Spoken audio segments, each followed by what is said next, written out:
Members of Council, if you can please take your seats. Members.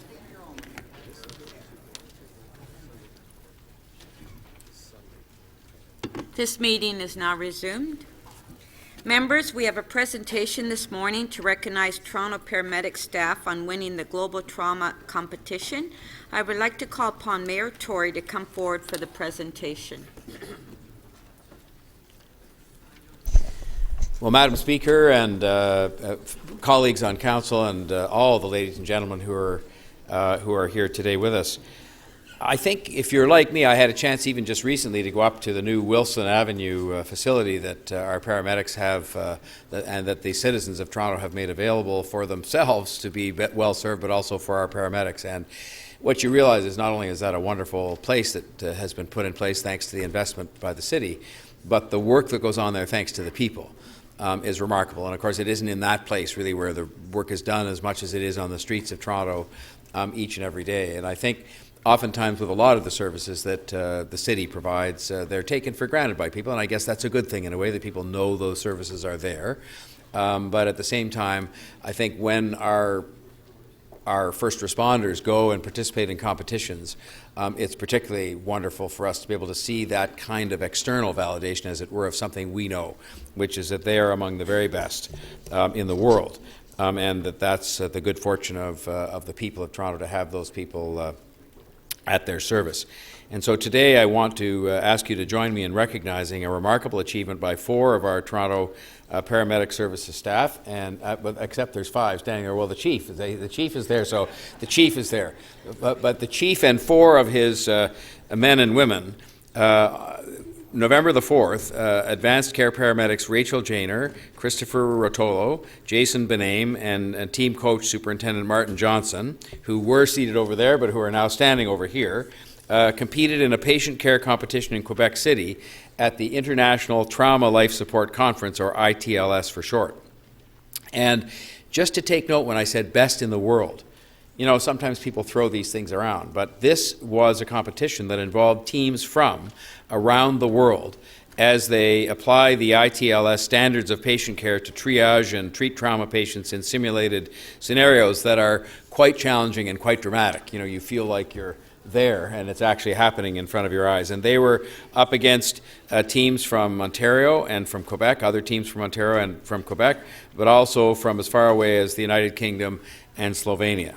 And it gives me great pride to tell you that because of our team's dedication and hours of practice and preparation and just the way they do their jobs here each and every day in our own city, our team managed to take first place. And I should tell you that ITLS is a global not-for-profit organization, and the whole purpose of the organization is to prevent death and disability from trauma through education and emergency trauma care, and this competition is meant to promote that goal. And the very first ITLS competition that Toronto just won was held in 2002 right here in Toronto.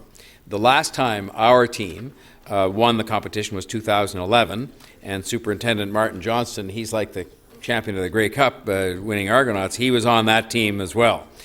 So it means more, though, I think, and it really is just to the point that I started on, and I'll finish on this point.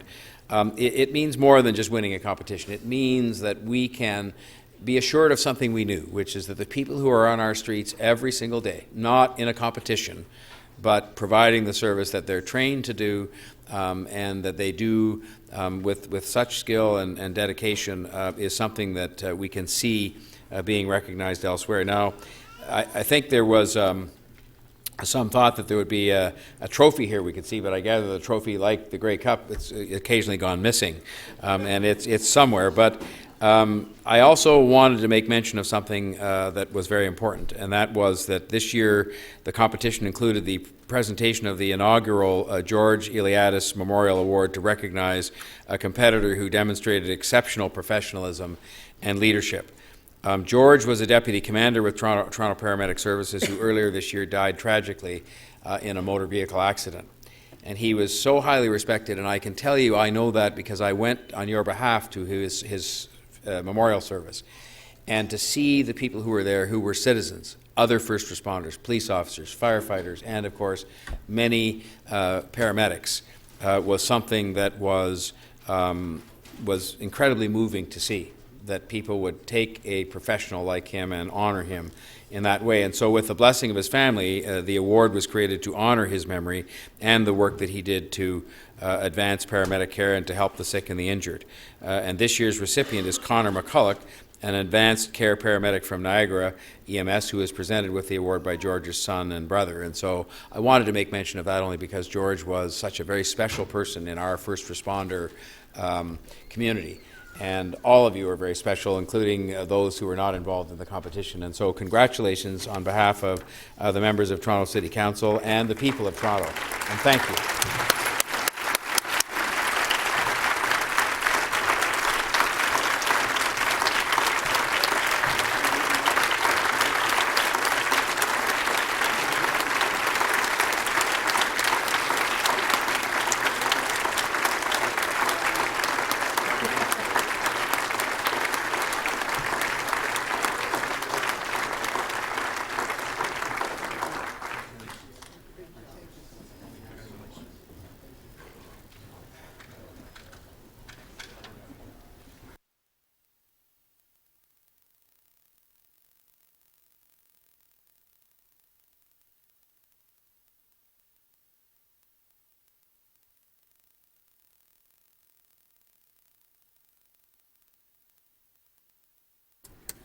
Thank you and congratulations.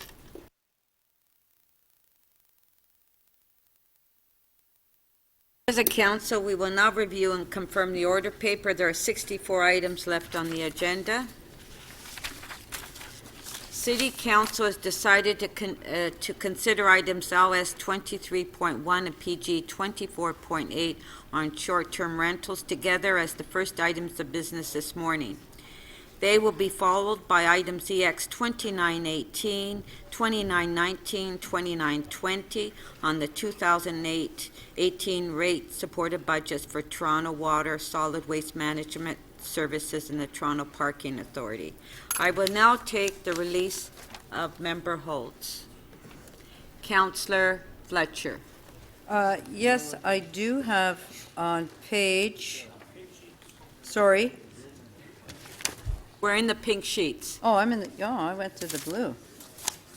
So on Toronto and East York, I can give you that much. Okay.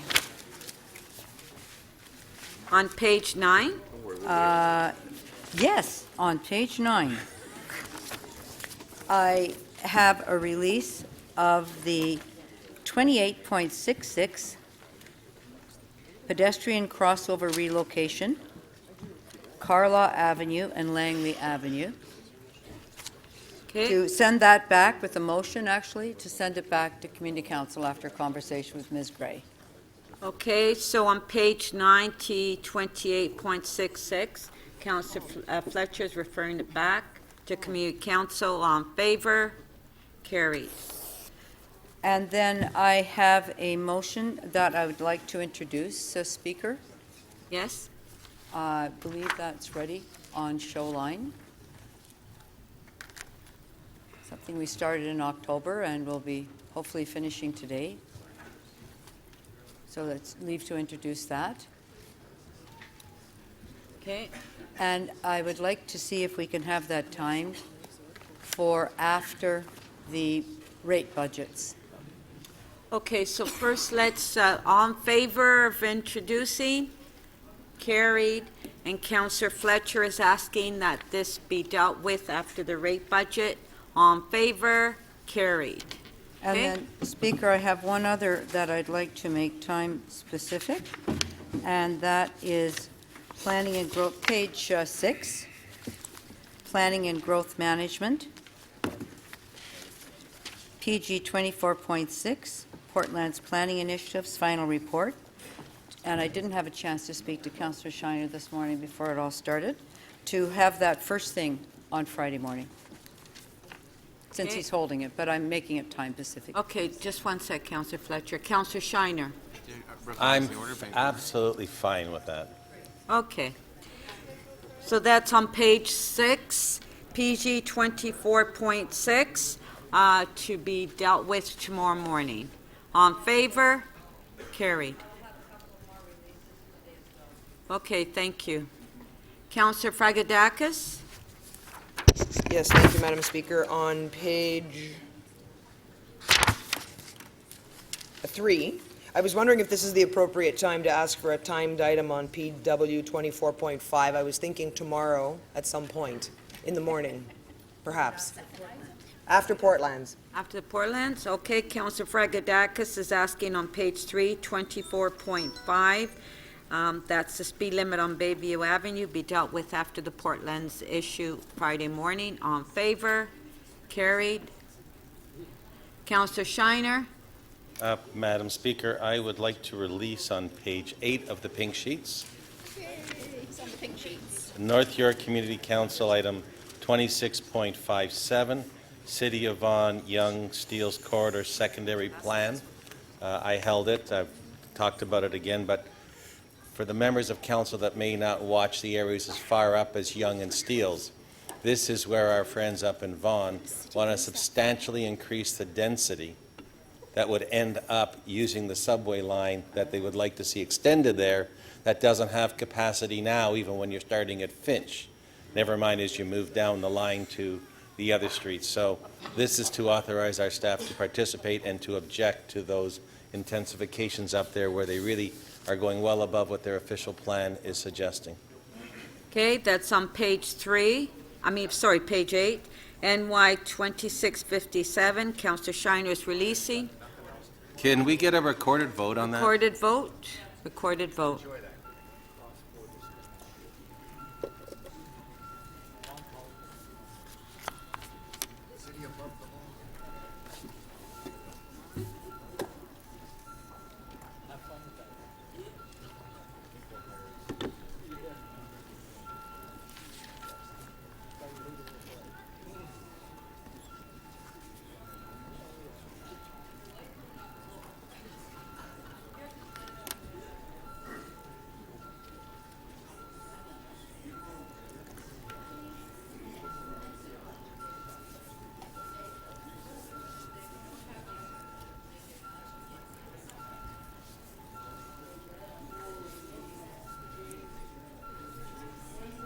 Councillor Davis, please.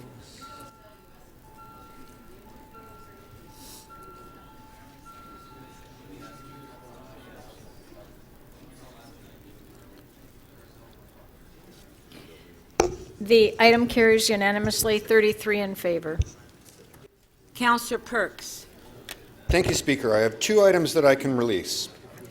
On page 4, EX 29.6, the new City of Toronto investment policy. Despite, as you know, I'm very cautious about public funds, but Mr. Farag has persuaded me that we have belts and suspenders here, so I can release that one. Okay, on page 4, top of the page, EX 29.6, Councillor Perks is releasing. On favor? Carried. Thank you. On page 6, PE 23.5, the energy storage partnership agreements, I'm satisfied and can release. Okay, on page 6, PE 23.5, Councillor Perks is releasing. On favor? Carried. Councillor Palacio. Thank you, Speaker. Page 4, EX 29.19, 2018 rates supported budget, solid waste management service. I would like to release that item. You'd like to what? Move it? Release. On page 4, Councillor Palacio is releasing EX 29.19. And I would like a recorded vote on that one. It's time. Oh, yeah, that's a timed item. It's time for the... Yeah. Okay, that's Yeah. fine. Councillor Davis. Thank you, Speaker. I'm seeking your guidance on this. As many of my colleagues have noticed, I have held 1, 2, 3, 4 traffic signals, and I'm wondering if I can have them considered together. No, and Well, they voted have to- on. They have to be voted on separately. And voted on separately, I understand that, Which- but just which- considered together and voted on. Okay, hold on, Councillor Carroll, I can't hear Councillor Davis. Which items are they, and can you tell me what EY page? 26.25. What page, please? Oh, Yeah. 7, says Councillor Doucette.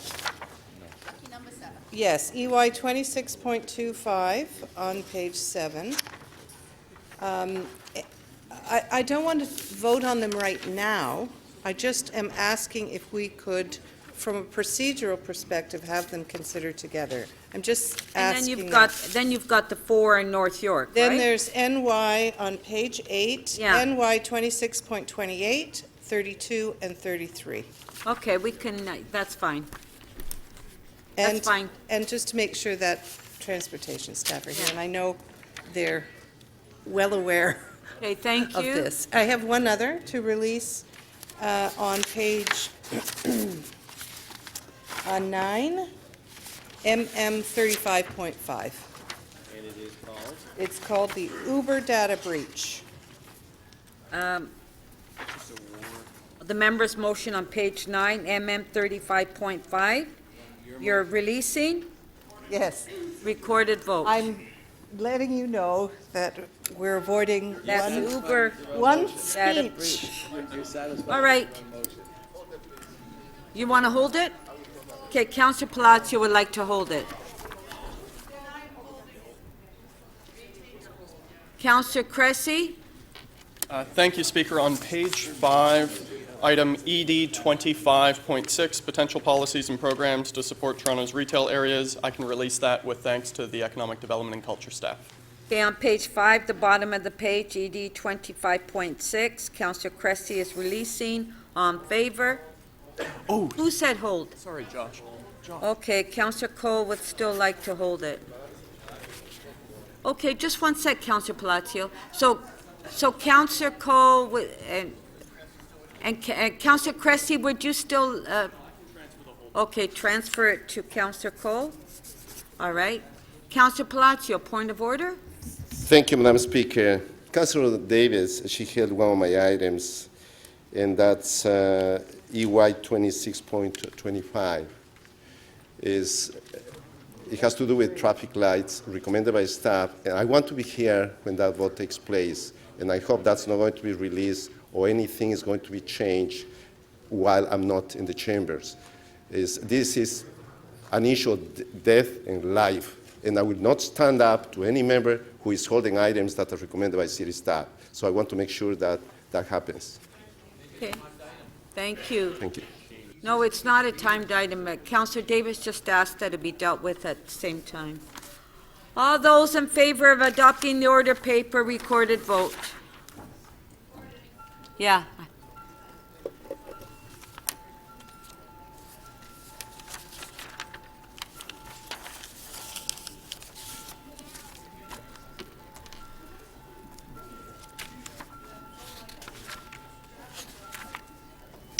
Councillor Mihevc and Councillor Crawford, please.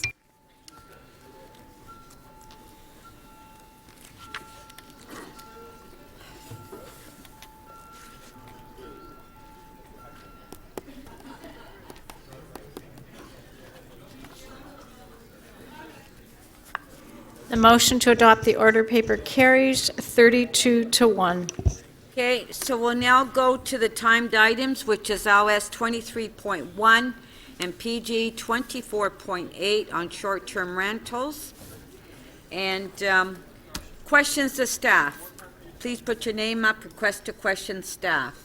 Councillor Palacio. Thank you, Madam Speaker. I'm not sure who in city staff, but I have a few questions. Do we know how many basement apartments or secondary suites do we have in City of Toronto? Through you, Madam Chair, we are aware of approximately just over 1,700 secondary suites that have obtained building permits since 2002. My city planning staff may be able to assist with additional numbers and projections or estimates of how many secondary suites we believe exist in the city. We've heard 70,000 to 100,000 is their estimate. So just to be clear, we have about 1,700 with building permits but the numbers can be much more, within the 70,000 or more. Through you, Correct? Madam Speaker, Thank yes. From the records that we have, we absolutely know that 1,769, Thank you. I believe, have been issued permits in the last 15 years. Within the city's definition, short-term rentals are allowed in different types of housing, for example, detached houses, row houses, townhouses, condominiums, or apartments, as long as it is a principal residence, whether owned or rented or leased. Is that what the definition actually? Through you, Madam Speaker, yes, it is. So a secondary suite or a self-contained unit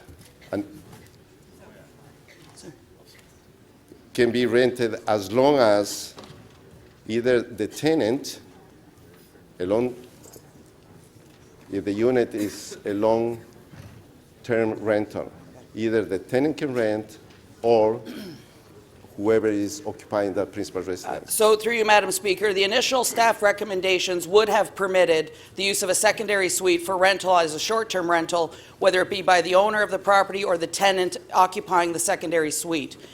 There was an amendment made to the recommendations at Planning and Growth Management, which wholly excluded secondary suites from the permissions. So what is before you today does not permit the use of secondary suites as short-term rentals. So for clarification purposes, we have a supplementary report that's noted as PG 24.8A that clarifies the zoning aspect. Is that what it means in terms of clarifying what constitutes a secondary suite as if it's rented in relation to a principal residence as well? So go ahead, Michael.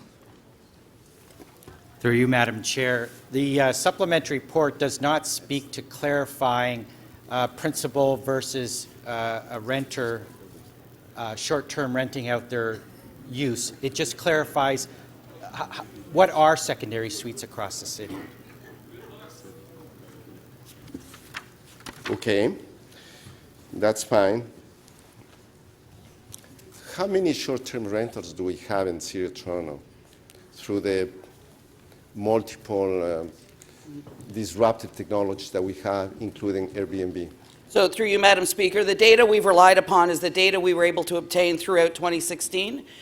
We have, at that point, approximately 10,800 properties with 15,968 listings that we had record of being used in the city. Of those, they are not differentiated, between secondary suite or primary residence. Though we do have from some data that Airbnb conducted a survey of their hosts and reported that approximately 77% of those listings were being done by people utilizing their primary residence. Hypothetically speaking, at the moment, if the regulations are passed, can that be enforced? Through you, Madam Speaker, that is our intention, that we develop a regulation that is easily complied with, but also provides us the necessary tools to aid in enforcement as that enforcement is necessary. How many complaints do we have, and how many active investigations are in place right now? So, through you, Madam Speaker, we've estimated approximately 370 service request complaints this year. That has increased over the prior 2 years. And those complaints relate to everything from improper use, noise, waste, etc. There are more than one platform in place. How many short-term platforms that we have apart from Airbnb? Do you know? Yeah, so through you, Madam Speaker, we were able to identify approximately 16. 16 of those? 16 that we're aware of. Airbnb being the largest. There are others such as Home Away and VRBO run by Expedia. Sonder is a small provider and a number of others. Do we have the numbers? No, that of was your those? last question, Councillor Palacio. Yeah. Just through you, Madam Speaker, the bulk of the data that we have received is from the largest platform, not the sole platform, which is Airbnb, and that has been the source of the primary source of data, though we did receive some from Expedia as well. Thank you. Councillor Mamalidi, questions? So when I was growing up in my house, my parents would often invite friends of theirs or friends of theirs from Italy, and they would stay in the house for a week, 2 weeks, And at the end of the stay, they would give my parents, a few $100s for the accommodation, just to kind of help with some of the costs. Did my parents break the law? Through you, Madam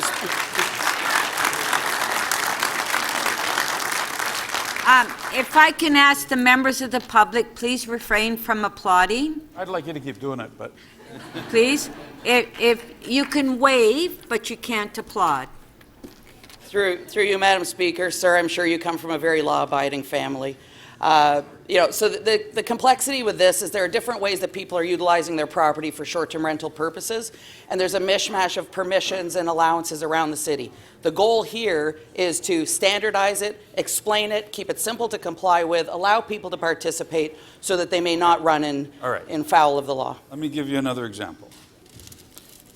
Councillor Cressy or Councillor Layton have people in their constituencies that might not be well-to-do, and they have a mattress, and they want to use somebody's house for the night, and at the end of the day, they give them $5-10 because they had nowhere to go.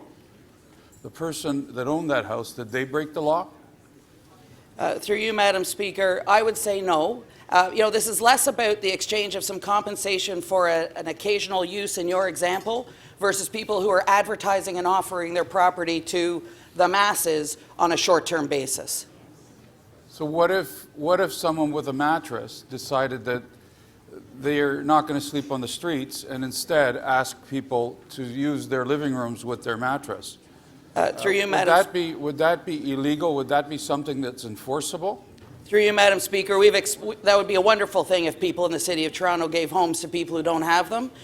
We have excluded any exchange of sleeping accommodation where there's no compensation, such as couch surfing, is not captured within this definition. You said it's a wonderful thing if people were to give their homes over to people that don't have them, but if they paid them $5, would that be illegal? Through you, Madam Speaker, we're going to have to assess every single situation, Councillor Mamalidi, after we have a regulatory regime that is dictated by council what is or is not permitted. Do we feel comfortable as a city telling homeowners what to do with their house? Please. So, through you, Madam Speaker, I would suggest, sir, that's an answer for yourselves to answer, or a question for yourselves to answer. Councillor Mamalidi, we're making a recommendation on how to regulate a business activity. For us, please. We are making I know that some people don't want to hear this, but I really don't care. I'm going to ask the questions anyway. The other question I have is enforcement. What does it take? Because in my area, if I have a rooming house that neighbors are complaining about, they say to me, "This has been happening, and it's been happening for quite some time." So I call your department, and they come out, and I typically go out and meet them there and shake hands and say, "Do you want a coffee?" And what's going on?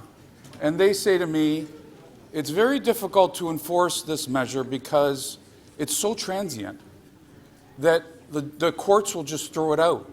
You cannot enforce something that lasts for 24 hours unless you've got solid proof on who it is and what they've paid and what they've done. It's almost impossible to enforce."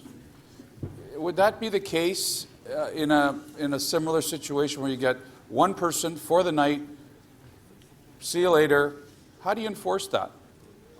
So, through you, Madam Speaker, the creation of the regulatory regime is to set out a scheme of permissions and at the same time allow for enforcement tools where necessary. We don't regulate just to stop things. Enforcement is not easy. Thank you very much for articulating how challenging it can be. But it certainly depends on the circumstances that we're presented with, the evidence that we can procure, founded in the law that we are provided with and the manner in which it's constructed to ensure that it is enforceable, and then how it proceeds through the courts. By no way, shape, or form is this a simple, easy exercise, and we're certainly not looking to regulate people who are offering a spare couch or mattress on a floor. What if they do? Are we going to bring in the KGB? Okay, that was your last question. And please stay on topic, Councillor Mamalidi. Councillor Holland. Thank you, Madam Speaker, through you to our director. So Tracy, we had the great opportunity of going down to New York for the sharing economy back in May. And you were probably the best speaker there, I'm going to say. And I would say one of the key notes that we took away from that was our ability as the City of Toronto to work with new and advancing technology. Would you agree with that? Through you, Madam Speaker, yes, I think the first part I'm not sure about, but the latter part about us, the City of Toronto, being a leader and embracing technology and building capacity, yes, I think we are being recognized in that regard. Okay, and I would say that's you, because I know you're going to be that way and not to admit how amazing you are, and the work that you did and the accolades that we received and that I heard from all the deputy mayors globally that were there at that conference on the work that you did on behalf of the City of Toronto. In those days, it was for Uber and for the sharing economy in that regard. And now we're looking at Airbnb, and we're looking at that sharing economy. So would you say again that the City of Toronto wants to work with that new technology and those people who are affected and investing with that new technology? So through you, Madam Speaker, I would say, Councillor, that we presented a report with a series of recommendations and a regulation to allow for the operating of this type of service. It was Uber at the time, and it was City Council ultimately that made the decision and took the steps to enable what we have enabled today. So I appreciate the recognition, but at the end of the day, it came down to the actions of this council to make the law that we have in place that is operating, I would say, quite well in the city currently. Right, and in terms of that, I would say probably the second point that we took away from that conference was the fact that it's about an iteration. So we're coming forward with a regulation, we're looking at it, we're looking at the policy, and we have to be, I would say, proactive in the sense that we are in a new economy. Yes. We're in the fourth industrial revolution, and that we have to look at a different way of working with the public and educating the public on the fact that these new policies that are going to come forward, as policymakers, we have to also educate the public that they're going to be iterative. Is that correct? Through you, Madam Speaker, I think that's perfectly stated. We know that we're making our best efforts coming out of the gate based on the information that we have, the experience, luckily, that we have had to inform that.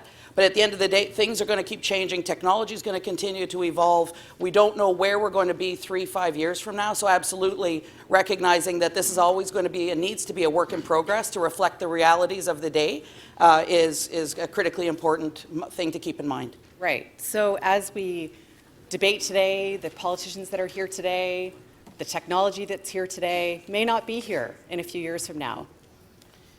Through you, Madam Speaker, certainly there's a lot of discussion about the utilization of blockchain and the distributed ledger actually disaggregating the aggregators. So we don't know where we're going to be. But absolutely, I think starting at a place that's reasonable, that allows people to participate in any way they so choose, at the same time being mindful that our communities need to be protected as well, and that we have a balanced regulation that's not overly burdensome, is nimble to respond to the technology we have, and knowing that we have to continue to review it as things change. Exactly. And so I was reviewing this, and we're going back to the proposed regulations for short-term rentals for the consultation, the report. And in that, the original had it's the night cap, so it's 180 days. And given the fact that we have an amazing tech sector that's absolutely booming and punching above its weight in the City of Toronto, many of these people that work in the tech sector are international. We're working globally. They could be working in Waterloo. They may not be here every night, obviously, in the City of Toronto. So having that cap of 180 days, what's your response to that? And how can we actually enforce that? How would that even be enforceable? Right. So through you, Madam Speaker, when we came with the framework in June, we had not contemplated a night cap. A night cap. Yeah. I know you. Could I from please? New York, and you like Could the we night please cap. have a night cap? A cap on the number of nights for entire unit rental. If we're here long enough, we may all need a night cap. But upon review, and really the principle The principle to this regulation is around the use of principal residence and recognizing that it's not unreasonable to expect that people occupy their principal residence for at least half of the year. So again, we're trying to balance, and I mean, there's some jurisdictions that have said 90 days, there are some jurisdictions that said 230, there are some that have said none. So again, that's a point for discussion. We felt that on the entire unit rental, 180 days in a year, which is every long weekend plus every weekend plus, was a reasonable balance, offset against the potential impact to communities with ever-exchanging tenants or occupants or guests. That was So- your last question. Thank you. I took some of that up on the nightcap. Councillor Crawford. Thank you, Madam Speaker. I have some questions to the Director of MLS, Tracy Cook. Tracy, in your report, you restricted the use of home sharing to principal residences. So can you describe, or what is a principal residence? Why have you put it into the report? And specifically on how you tried to balance it out on the bigger issue of housing and the ability to include housing across the city. Right. So through you, Madam Speaker, great question, Councillor Crawford, thank you. So certainly, we know we have a number of individuals who own properties for investment purposes where they're using this as a commercial rental for a short-term basis. And those interests seem to be in contrast with our communities and our neighborhoods where we don't want to have a commercialization of residential properties. Also, on the other hand, was what we heard through the consultations and the people who obviously are here en masse as well, that they want to be able to share their homes with people who are visiting the city. So giving regard to the true essence of home sharing, allowing flexibility of what is used within that principal residence of the owner, and trying to mitigate against the commercialization of our what could be available rental stock for long-term rentals, as well as mitigating the community impact of people continuously changing over with no homeowner intervention or oversight. So that was that balance of where we landed on principal residence. So in your initial report, you did support secondary suites, is that correct? So through you, Madam Speaker, yes, our initial recommendation was a primary residence or principal residence inclusive of a secondary suite. Okay. And that was changed to PGM. Do you have any statistics reports that would suggest there would be a substantial conversion from long-term rental to short-term rental of secondary suites if we allowed secondary home sharing suites? The concern, of course, is that we allow home share, or we allow the home sharing of secondary suites, that all these permanent long-term rentals are going to jump on that. Do you have any statistics or reports that would suggest that could happen?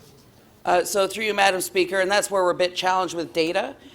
As I mentioned, we don't know how many people are occupying secondary suites. We have some sense from the census data that our city planning folks have pulled.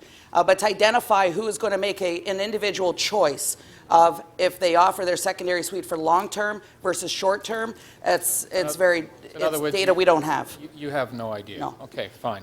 Do you have any stats that would, or reports that would suggest people presently renting their basement apartments as home sharing would convert back to long-term rental if we put in that ban?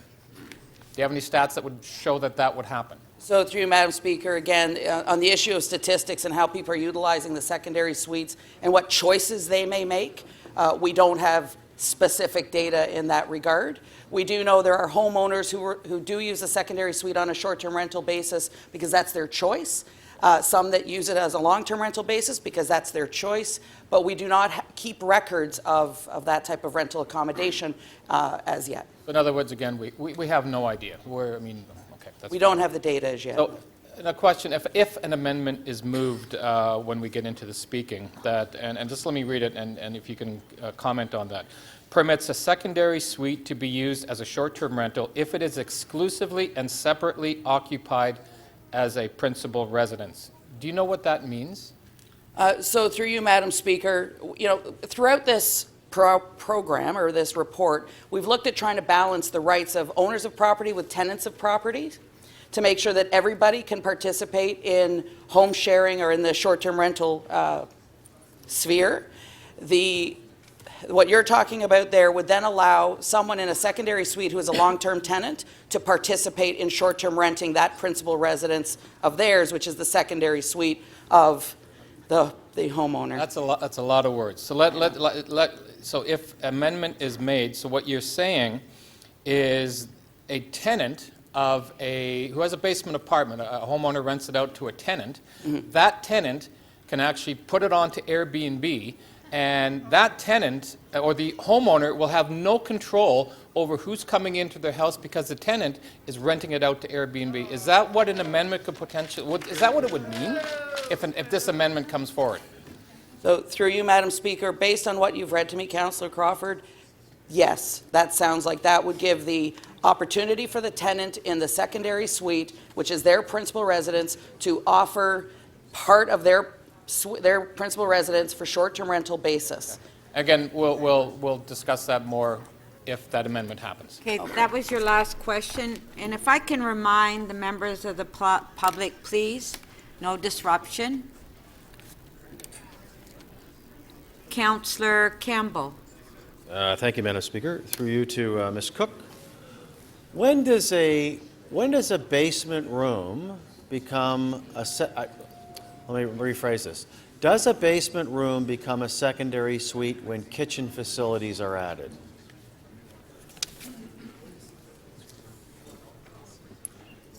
Through you, Madam Speaker, no, not necessarily. There is a definition for what a secondary suite is. So maybe, why don't you just tell me what that is? Because I was looking, I don't see it in the report. So in the Planning and Growth Management report, do you want to? I should have seen that. I'm on the committee.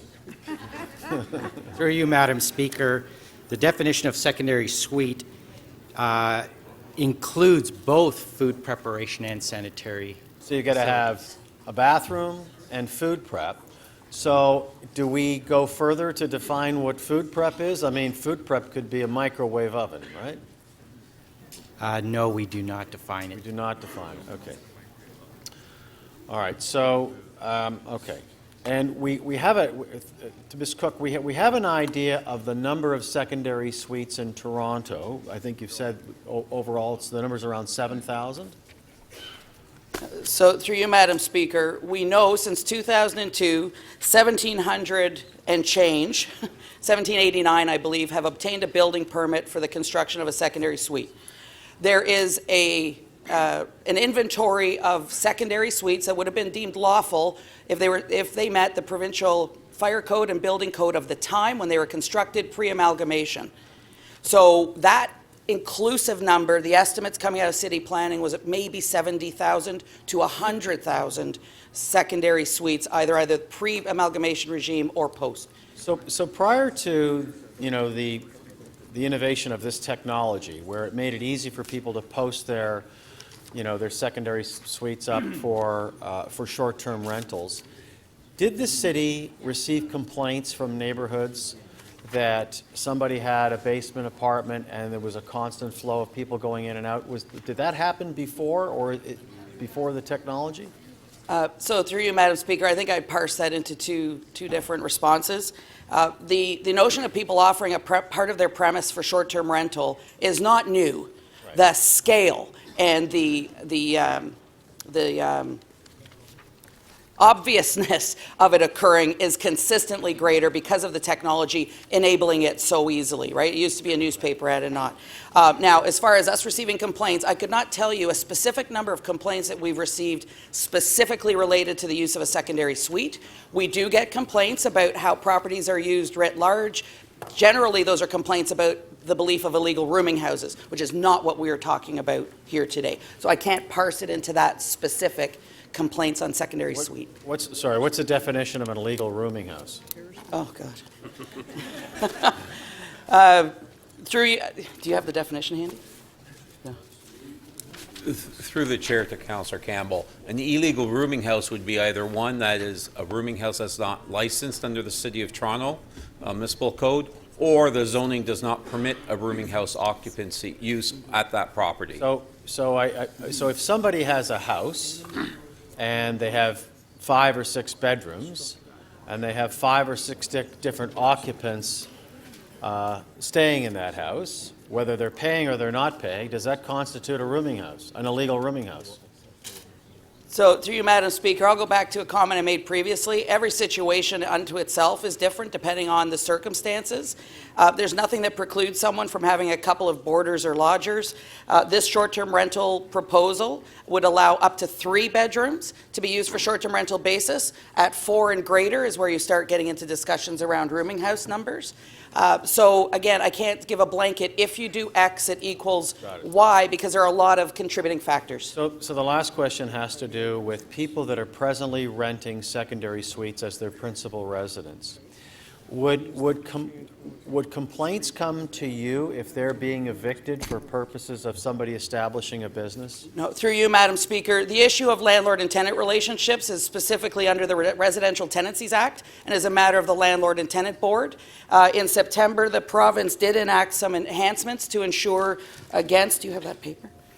To add some of the strength to the protections for tenants from eviction, and I can find it in a moment. But the complaints would not come to us. That would be a landlord and tenant dispute issue.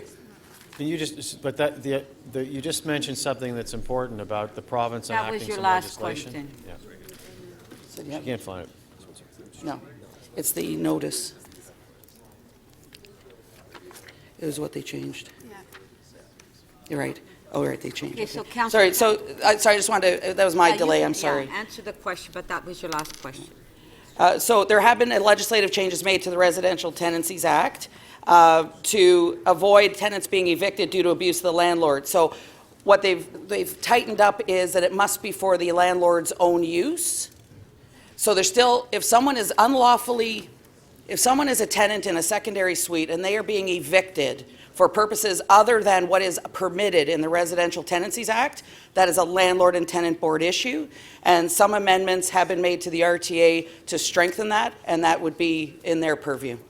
Thank you. Councillor Crescenti. Thank you, Madam Speaker. Ms. Cook, you're quite familiar with Etobicoke North and Humber College and some of the issues we have surrounding illegal rooming houses, correct? So through you, Madam Speaker, yes, sir, I am. Yes, and so on the enforcement side, what is the difficulty you're having in terms of providing effective enforcement when it comes to ensuring that we uphold the bylaw that we currently have that clearly states rooming houses are not allowed in the area that I just mentioned? So through you, Madam Speaker, as I mentioned previously, it's not that clear-cut, unfortunately, Councillor Crescenti.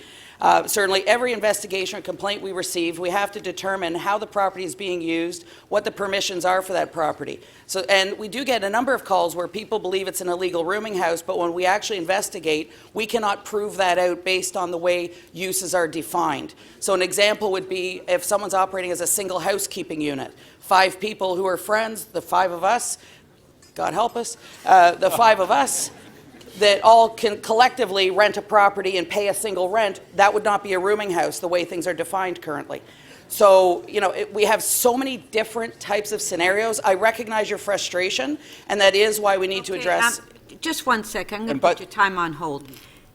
Please, if I can ask members of council, please try to keep it down. It's getting very noisy. Thank you. So I just say that, through you, Madam Speaker, I recognize the frustration, and some things that seem to be clearly, obviously illegal are not necessarily so when it comes down to investigating and looking at the foundational law that we're trying to apply. And we need to have that bigger conversation about what we're doing with housing writ large. This report is talking about short-term rental purposes for people who are traveling in and out of the city and people who want to offer their homes to people who are doing that. Is part of the problem you having the right of entry to a property in order to obtain evidence? So through you, Madam Speaker, there are a number of issues in regards to this, Councillor Crescenti. Certainly a right of entry could be gained by obtaining a warrant through the courts, but we're talking about dwelling units. We're talking about places where people reside, where they live. There's the bigger issues or bigger questions as well is when we start getting into heavy enforcement and start displacing people who are currently residing there, where are they going to go? So we as a city have a bigger conversation that we need to have about how people are finding housing in the city and how we're responding. If we started taking strong enforcement efforts and dehousing people who are living in these properties, your shelter conversation yesterday would have still been going on, and we'd need a lot more. So we've really got a complex issue. I wish it was just a simple enforcement answer for you. Yep. But unfortunately, it's a little bit more than that. I know, I understand that. So given the challenges you already have with the existing situation that we have up in Etobicoke North and other parts of the city, so if this passes today, short-term rentals, will they not present similar challenges for you in terms of enforcement? Through you, Madam Speaker, I don't believe so. What we have presented to you is a regulatory framework, a standalone bylaw governing short-term rental uses. And within that is not just simply how the property is being used. There is a number of requirements for people who are operators, so the hosts, that they have to have a registration with the city, they have to, if they cannot advertise without it. So there are a number of enforcement tools to address the issue of short-term rental if it is necessary. But I would just like to go back to the initial point, is we are finding a way to clarify the law to allow for this activity to occur in a regulated, moderated way, so we're mitigating community nuisance, but at the same time allowing people to participate. We do have embedded in this enforcement tools to address the short-term rental issue. This is not a rooming house discussion or issue, it's a short-term rental. Right. But a short-term rental property, a licensed property owner could still abuse that and rent out to large numbers of people at any given time. Is that correct? You can't control that. Through you, Madam Speaker, we have laws to tell people they can and cannot do a lot of things, and unfortunately some people will. I believe a small percentage of people are those that will be non-compliant, and it's for those people that these regulations are in place. The majority of people, and I'm sure our audience here today, are law-abiding citizens who want to have a clear set of rules that they can follow so that they can participate in this activity. That's what we premise this on. Build it around something that can be complied with, done lawfully, regulated appropriately, but have tools to address the small percentage of people who don't. Last question, does the regulation include the total number of people allowed in a home? Through you, Madam Speaker. No, this short-term rental bylaw does not specifically speak to occupancy. If occupancies become an issue, then we would be having other discussions, including potentially with our good friends in fire. But we do not limit the number of people that can occupy a premises under short-term rental, like we don't limit the number of people who can occupy a premises, period. Thank you. Generally. Councillor de Beermaker. Thank you, Madam Speaker, through you to our staff. And Tracy, you and I both grew up in Scarborough, so I'll try to sort of put this in language that the local folks in Scarborough could understand. Because when you talk in Scarborough, you talk about basement apartments. You don't really talk about secondary suites. If I asked my neighbor, do you have a secondary suite? They'd probably say, no, I own a house. And then if I said, do you have a basement apartment? They'd say, oh yeah, we have a couple students down there. So I just want to start off with part of your report says that you have to be an owner-occupier to participate in, I'll call it Airbnb or rental, correct? Through you, Madam Speaker, are you talking? Home. Sorry? Saying a single-family home for now. So we're saying you have to live in that house. Yeah, your principal residence Yes. that you live in. You don't necessarily have to own it. You could be a tenant, and that is your principal residence, and you can participate. Right, and if I own 5 houses, you can only have one principal residence. That goes on to a short-term rental market. That is correct, sir. I could rent out the other 4 for long-term rentals, but I can't have Airbnb, say, as an example, in all of them. Through you, Madam Speaker, that's exactly correct. That's why we have said that the short-term rental applies to principal or permissions are principal residence only. A person can only have one principal residence, and they can be the owner or occupier, being tenant of that principal residence, but it's only that one that they And through you, Madam Chair, would you say that's, I'm going to call it sort of one of the benefits of your proposed regulations is that we're trying to stop the absentee landlord from buying up 5 houses or 10 houses and just running hotels or businesses with no ownership, no presence, no control over who's coming in and out, and the impact on their neighbors.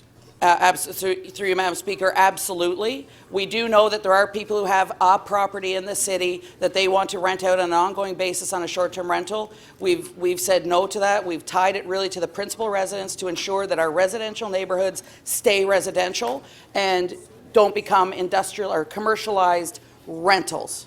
And through you, Madam Chair, and I just want to understand, so again, if I'm living in Scarborough, I have a house, and I have, I'll call it a basement apartment. I won't call it a secondary suite, because I don't think that a secondary suite, if I'm correct, is something that you actually register with the city. You go through the fire code and the building code. Yeah.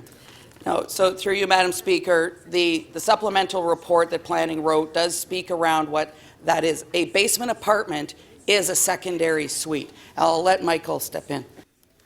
Through you, Madam Speaker. A secondary suite is a defined term in the zoning bylaw.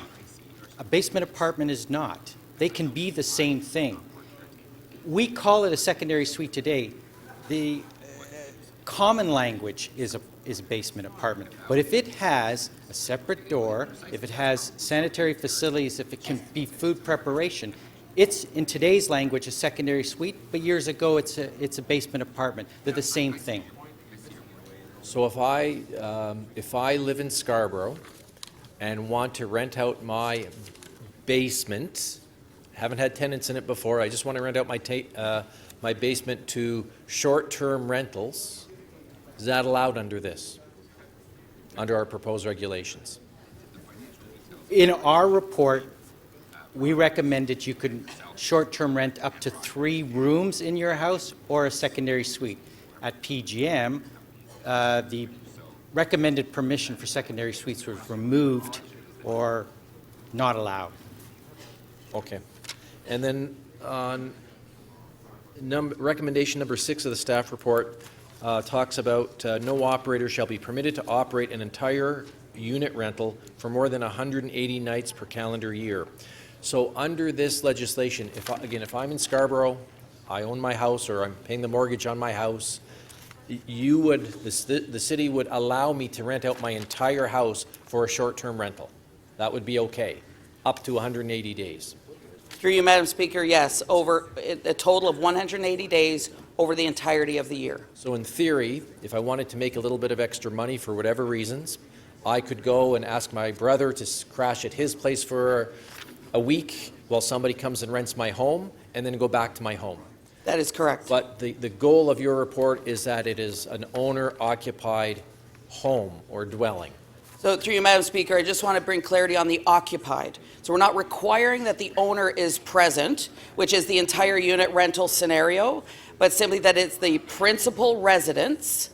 So yes, your example of I leave for a week and I put on short-term rental, this would permit you to do that on an entire unit for up to 180 days throughout the year. You go to your cottage every weekend, you want to put it on short-term rental, you can do that up to 180 days. The snowbirds who leave and go to wonderful Florida for a few months, if they want to do that and offer their home on a short-term rental basis during that period of time, they're permitted to do so up to 180 days in a year. It's not 180 days consecutively, nor is it 28 days consecutively. It's short-term rental periods for that amount of time. Thank you.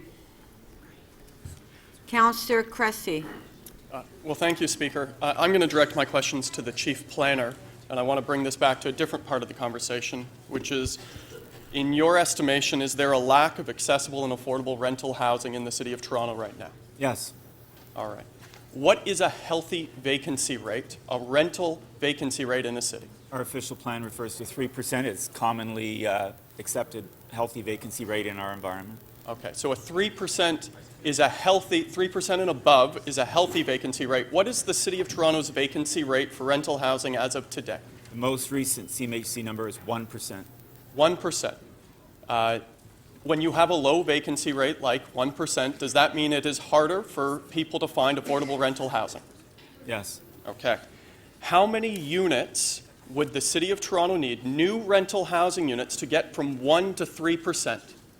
What's that number? It's a crude estimate, but roughly 16,000 units. So the City of Toronto needs 16,000 new rental units just to get to a level where we are generally affordable. Yes, that's correct. Okay. In my experience, in a neighborhood called Kensington Market, last year in the spring, we had 112 listings for Airbnb units and 12 listings for rental units. Have you heard of any situations in the City of Toronto where long-term rental units have been converted into short-term listings? I think there's certainly been anecdotal evidence of that, conversations certainly in our consultations. We've heard those issues, yes. Okay. I want to come to secondary suites, which has been talked about. My understanding is we're estimated that there are about 70,000 thereabout secondary suites in the City of Toronto. Is that right? That's our rough estimate, yes. All right. Are those secondary suites an important part of the rental housing market in the City of Toronto? Yes. I just to contextualize it, these, as Mr. Mitzi and Ms. Cook have indicated, these manifest themselves in many, many different ways across the city in different ground-related housing forms, basement apartments, attic apartments, second floor conversions. They manifest themselves in many, many ways, but they do contribute substantially to the supply of housing. So and the goal of our official plan to provide a broad spectrum of housing types and tenures across the city. So on the numbers, in your estimation, secondary suites are an important source of rental housing. Do they also serve the added benefit of providing rental housing, more affordable rental options in established neighborhoods that are expensive to buy in? Do they, in a sense, do they also have an added value of helping to provide mixed income housing neighborhoods? Yes, they do. I would say the rent of secondary suites is highly variable depending on the location and the amenities of that neighborhood, and they themselves can sometimes be unaffordable. So in a neighborhood such as the Annex, where property values range from $1.5 to $2 million for a household, those secondary suites, those rental units, allow people of different income levels to live in that neighborhood. Is that accurate? That's accurate, although I would suggest that the Annex, probably a going rate for a secondary suite would probably be about $2,500. So. That's right. And if we had more rental housing secondary suites, would we expect the vacancy rate to increase so that those prices would go down? That might be an effect of supply and demand. All right. And just one final question. I recognize I have time, but one final question. If we fail to regulate home sharing, do we risk making the city more unaffordable? I think the whole effort here is to establish a platform of regulation in a currently unregulated environment so that we can balance off the various objectives that we're challenged with in this exercise. One of those objectives is affordability. Also providing a platform to support a new business type in the city, and there's certainly a market for that. So we're trying to strike that balance. And in striking that balance, if we fail to establish regulations, do we risk making it less affordable? We're challenged every day in this city around affordability, yes. Thank you very much. Thank you. Councillor McMahon. Thank you very much. Good morning, Madam Speaker.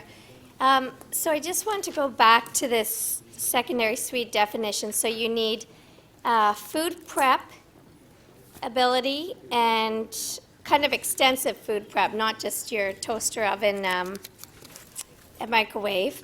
And you need sanitary ability. So you need essentially kind of a full kitchen and a full bathroom. And now I just heard something, a separated door.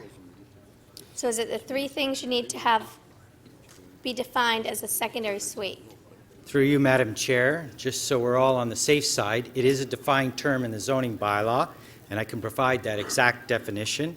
It's a self-contained living accommodation for an additional person or persons living together as a separate single housekeeping unit in which both food preparation and sanitary facilities are provided for the exclusive use of the occupants of the suite, located and subordinate to the dwelling unit. So when you're saying the last bit, located in subordinate of the dwelling unit, means door, in layman's speech? That last phraseology relates to a secondary suite is something that has been added to an already existing dwelling unit. So it's subordinate to the original house. So that's, okay, because you said door at one point. Do you need a door or no door? Well, it's self-contained. So it would. So yes. That would. So yes, that would door. use in that Okay, case. so 3 things, all right. Just with regards to enforcement, what does that look like as far as, take me through the phase? So is it, you're not going out and just kind of happen to be doing a walk in the neighborhood and, wow, this looks like maybe an illegal secondary suite, peeping Tom in the windows or whatever. It is complaint driven. Through you, Madam Speaker, yes, I think there's enforcement efforts that would be required or appropriate to expect that everyone is registered.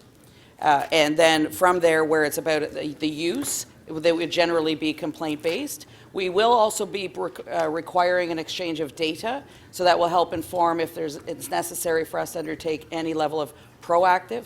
But we are not endeavoring to start looking in people's homes to see if their secondary suite is a self-contained unit. It will be primarily complaint-based with some level of audit on some requirements within the regulation. And when you register, you need to show ID, or? Through you, Madam Speaker, in recommendation number 3, we have outlined those items that will be required for the registration purpose.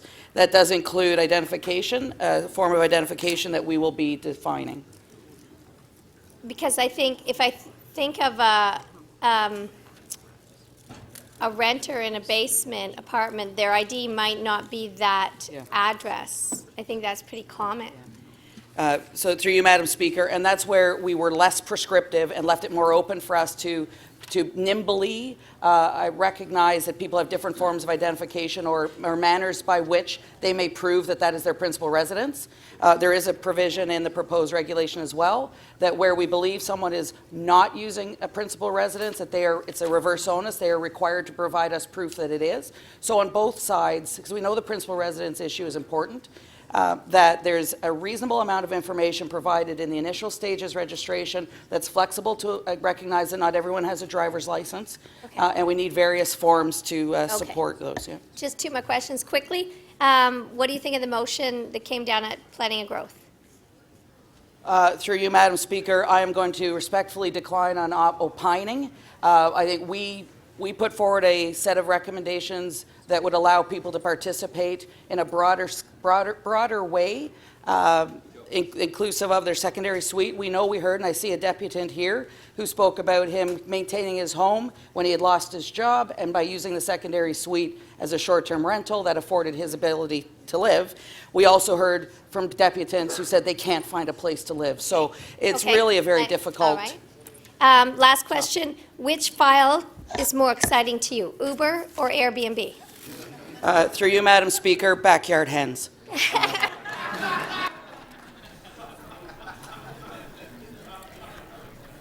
I am so surprised you said that. Councillor Wong Tam. Thank you very much, Madam Speaker, and through you. Ms. Cook, I have several questions I'd like to ask. If you can just try to answer them as briefly as possible, just because I want to make sure I get them in.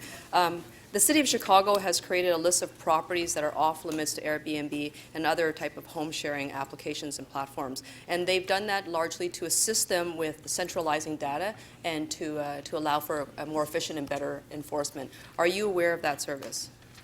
Through you, Madam Speaker, it sounds like it's a prohibited buildings list, and Chicago does also permit commercial short-term rentals. We did consider it. We chose we decided that was not a role for the city to take. Why is that? That condominium boards have the responsibility and the ability to regulate within their condominium corporation, and that responsibility lies there. And were you concerned about setting a precedent about having the city dealing with condominium board bylaws? Through you, Madam Speaker, I think that's a fair statement. We need to stay in our lane, as it were, allow the condo boards to take the actions that's appropriate for their properties, mindful that the underlying or the foundational zoning permissions and other city and provincial statutes must be complied with. If that's the case, are you aware that the city already screens for condominium unit status since property standards refuse to inspect owner-occupied condo units? Sorry, could you repeat it? Are you aware that property standards refuses to inspect owner-occupied condo units as opposed to tenant-occupied? Through you, Madam Speaker, I don't believe so. We deal with property standards is around the maintenance of private property. So I'd have to speak with you offline if you have some specific issues. Was MLS aware that city already assigns our own regulations with condominium, aligns our own regulations with condominium board bylaws on parking under the section of the city code on parking on private municipal property through our definition of property owner to include parkers designated by condo boards? Through you, Madam Speaker, that parking is not under my purview. I would not be able to respond. Well, I'm asking these questions largely because you're saying that you don't want to interfere with condominium regulations and bylaws, and it clearly is that perhaps the city's already extended themselves to make sure that they can do some of this enforcement. So here's another question. Was MLS aware that the city already recognizes each condo board's internal definitions of common spaces for the purposes of property ownership under the city code for fire safety? So through you, Madam Speaker, again, I think that's referencing different statutes that govern a specific type of use or conditions on the property, whether it be fire code or zoning. What we're talking about in the short-term rental, and just for clarity, the provisions in this regulatory bylaw that's proposed would apply to condominiums. It does apply to condominiums. The zoning applies, the short-term rental requirements apply, so it is applicable. Yes, but I just wanted to understand why you did not propose the creation of the prohibited buildings list, and your answer was that you didn't necessarily want to interfere, and even though the City of Chicago has demonstrated that it is a very effective tool of enforcement, so therefore it probably reduces labor costs and other expenses. So that's what I'm trying to get to, is like I'm trying to establish that we already do have interface with private condominium ownership. So then here's another question. Was MLS aware that the city already recognizes and enforces internal condo corporation votes when it comes to waste collection under Chapter 844, Section 39 of the City Code? So through you, Madam Speaker, that's not something that I've been engaged in enforcing. I guess recognizing a condominium's choice within a waste collection regime, that's past me. Okay, but we do respect condominium boards when they make their decisions around their own governance.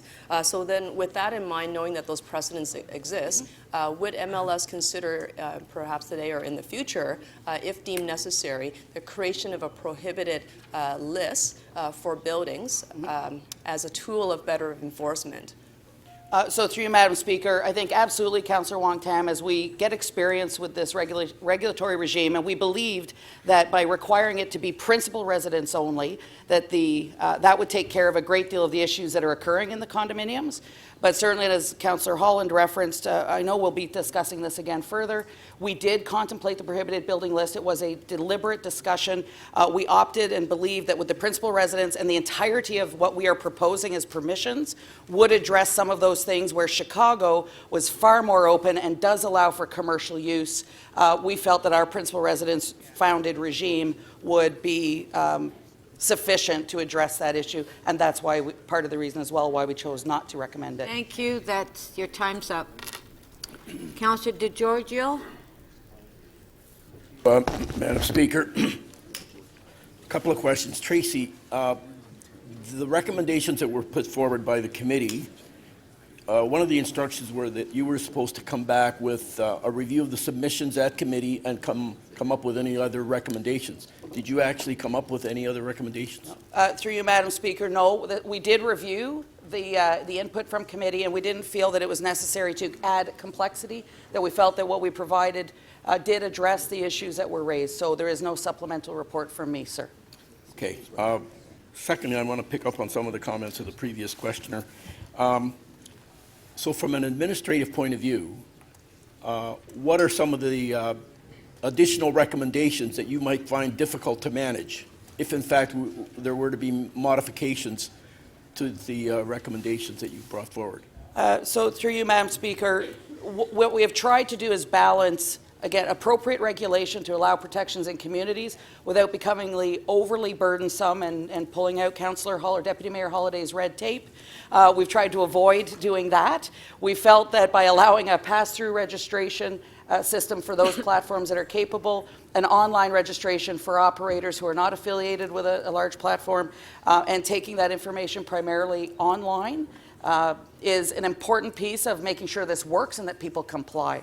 So where I would get concerned is where we start layering on complexity around upfront submissions or overly burdensome collection of other things.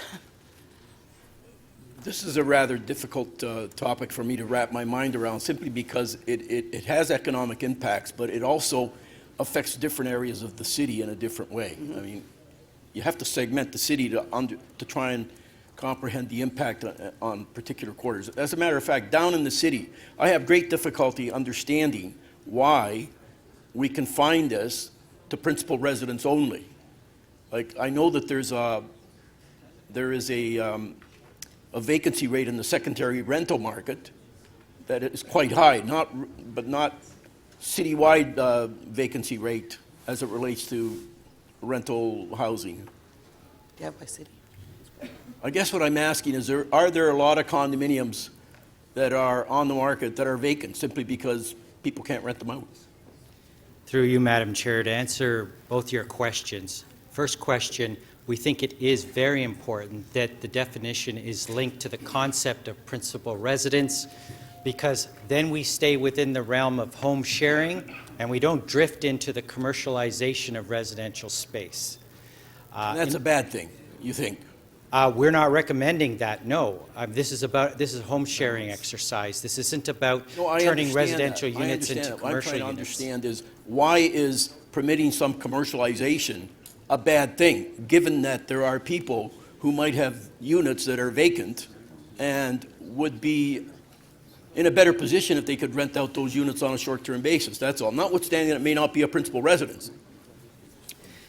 The unit, one of the important aspects of this is that we don't turn residential uses into commercial uses inadvertently or through the drift into that type of thing.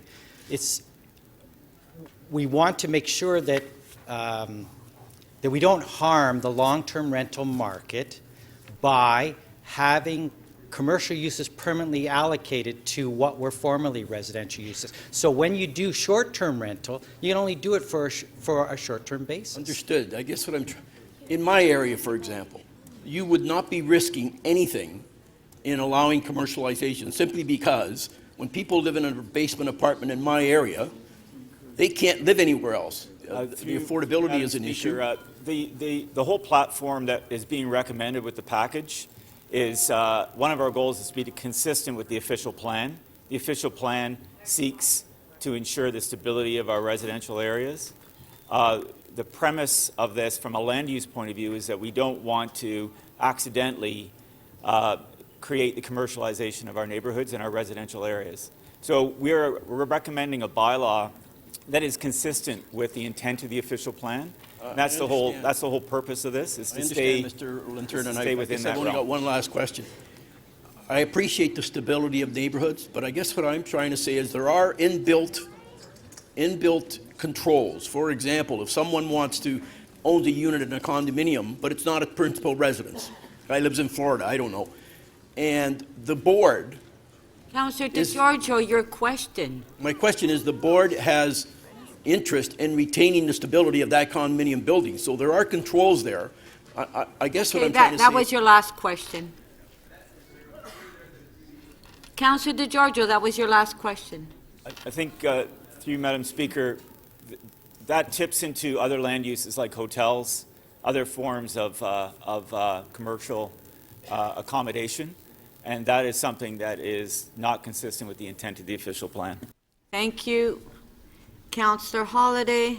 Thanks, Speaker. I think through you to planning and maybe even the chief building official, but I'll invite MLS to chime in if there's a component here. I got 3 little kids. I got a bungalow out in the West End, and I'm intrigued by this report because I got, save up for some university for those little kids. What if over the next 6 months I decided to dig a basement walkout to get down into my basement, because I don't have one now, and go to Home Depot or Rona and buy some drywall, get an IKEA kitchen, go to Costco, get a shower, and fix up the basement, and create something that, I don't know, maybe I'll call it an awful secondary suite, not a lawful one, but an awful one, and then I throw that on Airbnb. Am I in compliance? Through you, Madam Speaker, to Councillor Holiday.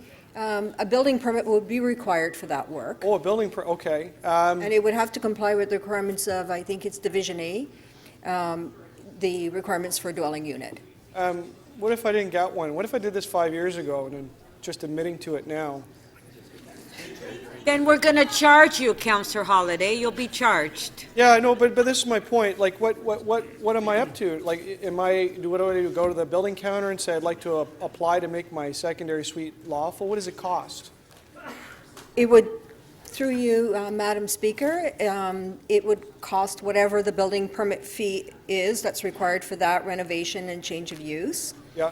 And it would be to legalize a unit or... Okay, and then the building inspectors come, they check it out, they say, nobody looks at it? No, I'm sorry, I was answering Councillor Burke's. It's okay.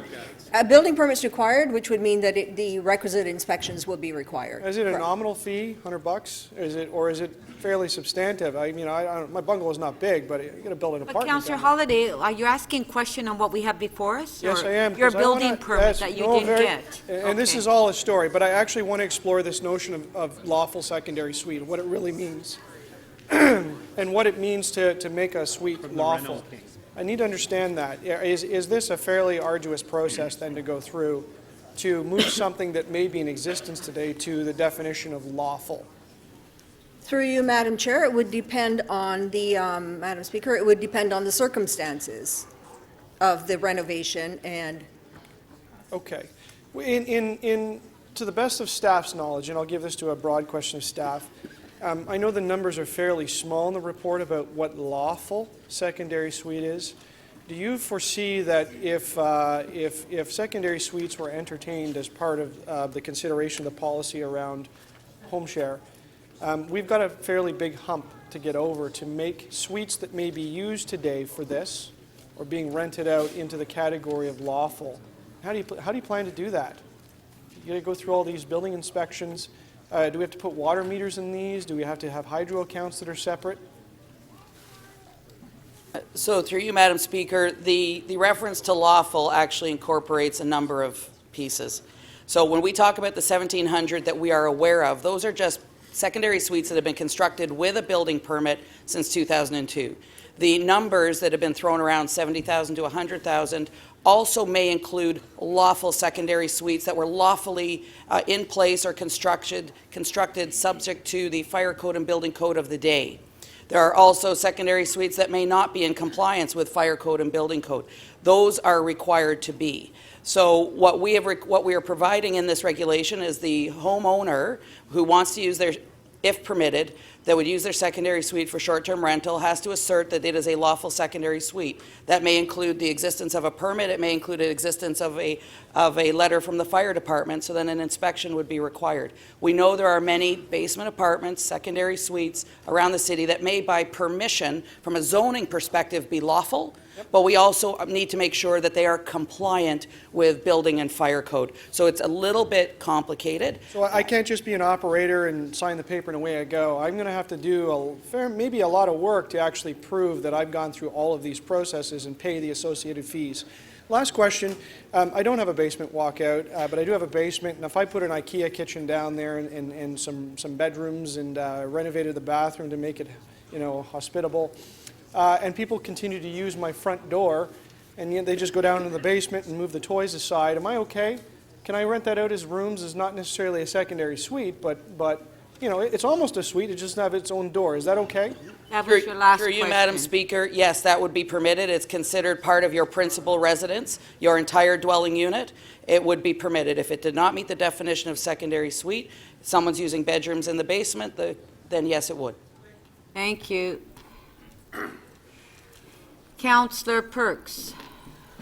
Thank you. I have some questions to the affordable housing staff. I'll start your time over. Okay? Thank you. Thank you. Mr. Gadden, the proposal we have in front of us, and just generally the increasing and expanding a business of these short-term rentals, are they going to have an impact on housing affordability in the City of Toronto? Yes, they will. Will people be evicted as a result of the expansion of short-term rentals in the City of Toronto?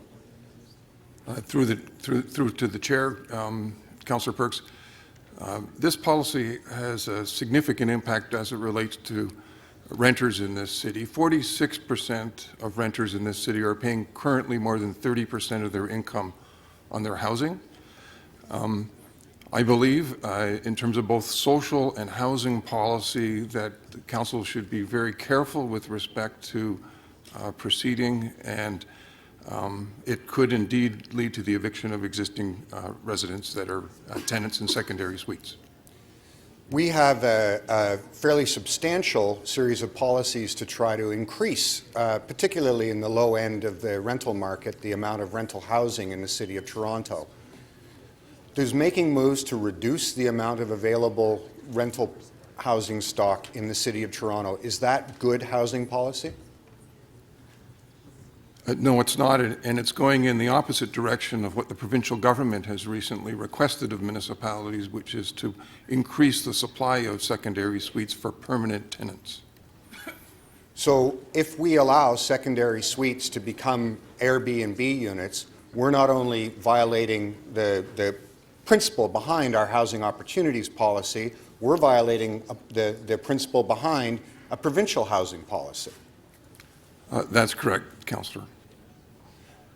Is converting rental units, existing rental units, to short-term rental units good housing policy? It's bad housing policy, Councillor. And in the environment that we're currently in Toronto, where it's become increasingly harder for individuals to purchase homes, and where the federal government has created stress tests that have prevented renters to owning their own homes, renting is becoming increasingly a more challenging prospect for all residents in this city. I have experience in my ward of tenants being evicted and then those units later on showing up on an internet website as a short-term rental.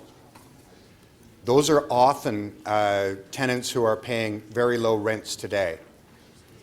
Those tenants who are paying very low rents today and get evicted for a unit to become short-term rental, are they able to find easily in the City of Toronto a unit in the $400, $500 a month range?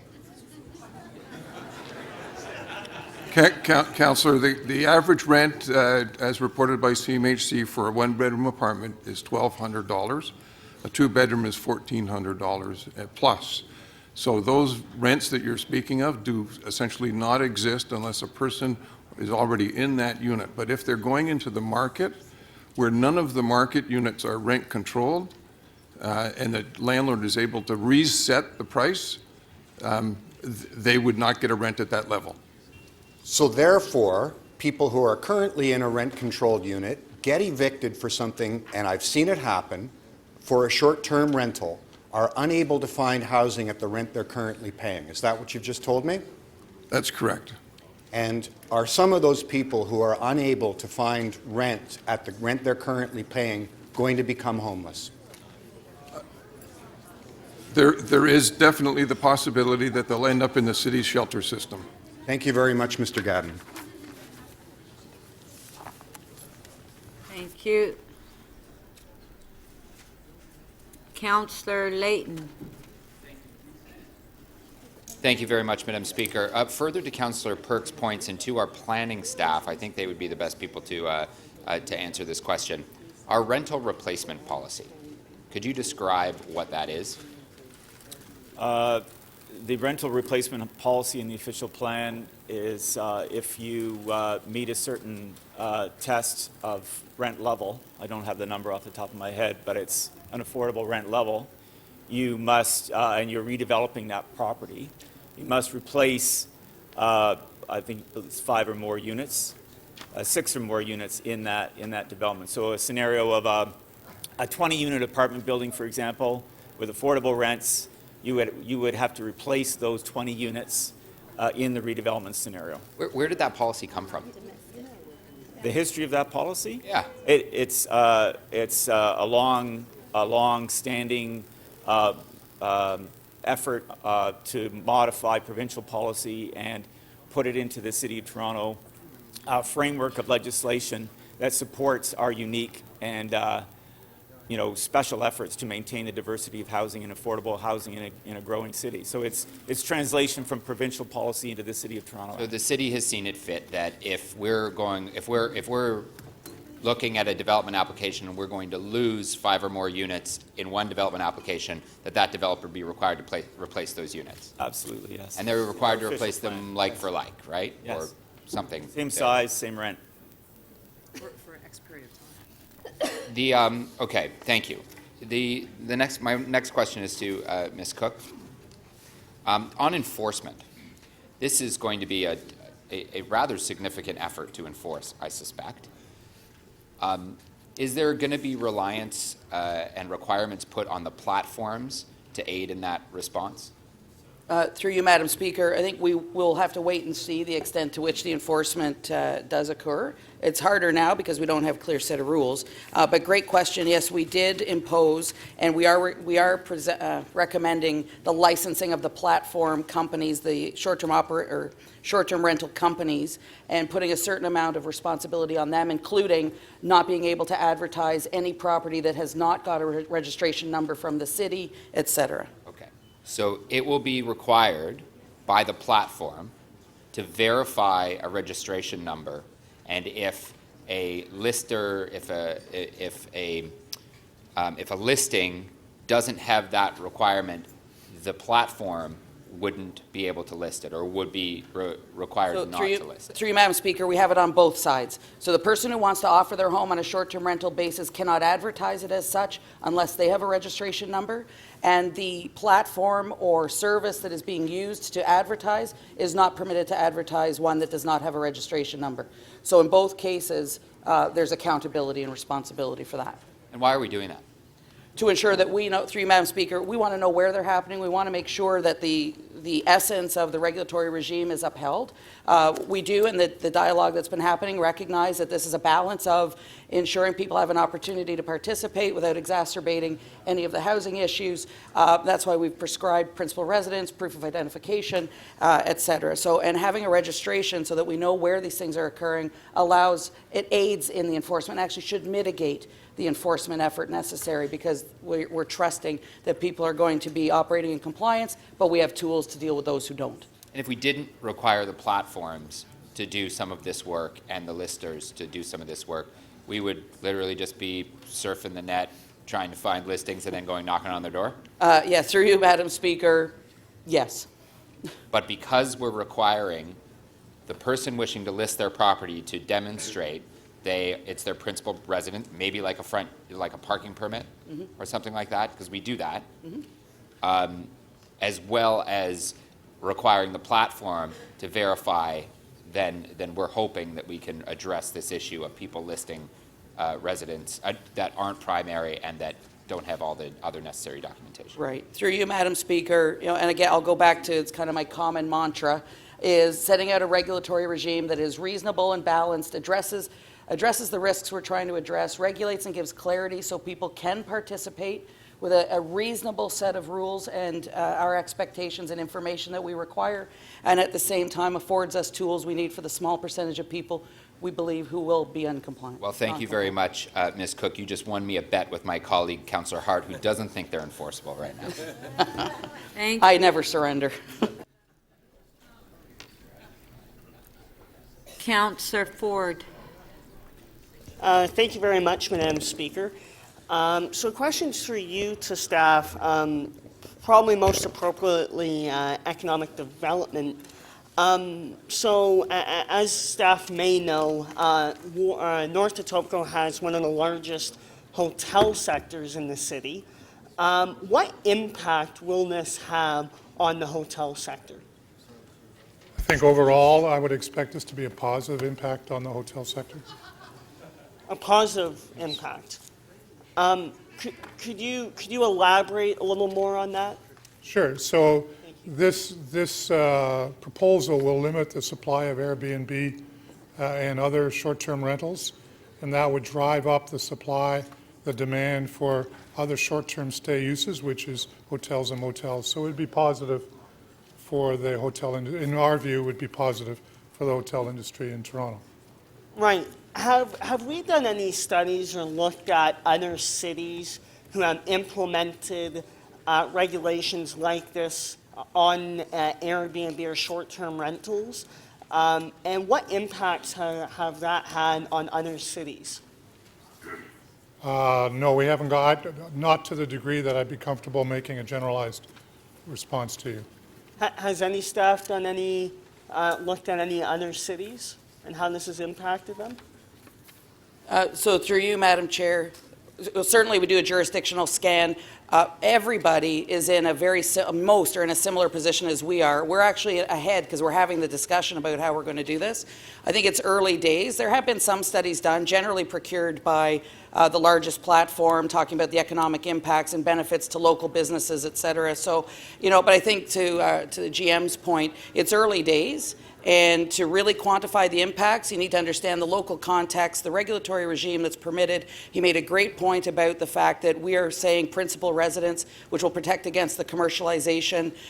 So we've really got to live this for a while, and I think other jurisdictions as well, to see where the impacts shake out truthfully. Right.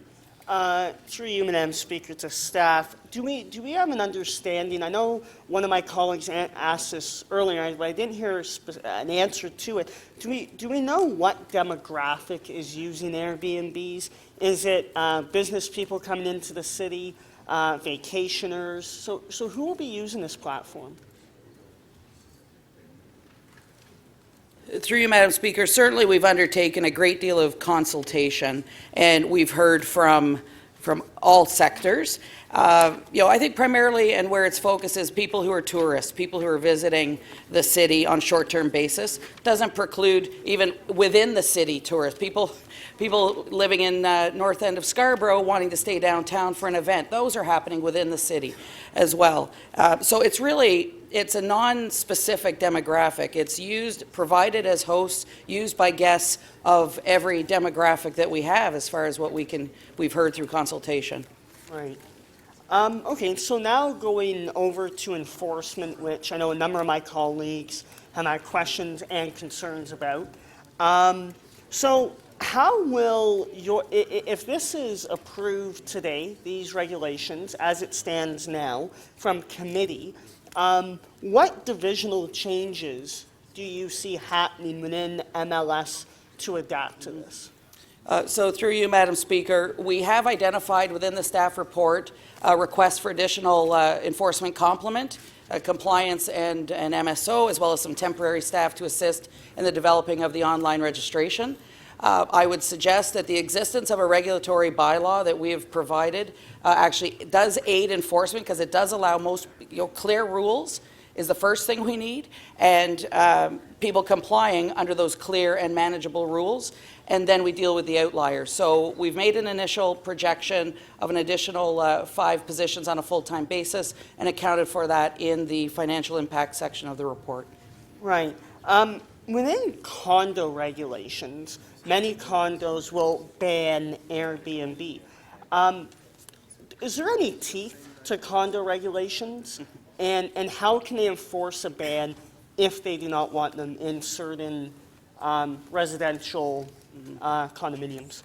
So through you, Madam Speaker, we do know that the condominium experience, going back to Councillor Wong Tam's question, certainly is a large component of this. So the zoning that's in place is applicable to all. The short-term rental regulation that we have proposed is applicable to all. As far as condominium boards, I mean, that is provincial. We have had discussions with the province throughout this process, and condominium corporations are empowered to make the rules that can be more restrictive, not more permissive, than what our municipal or provincial laws permit.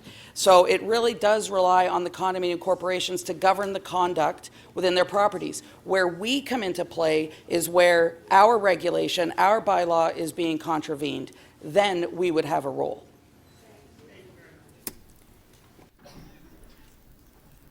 Councillor Hart. Thank you, Speaker.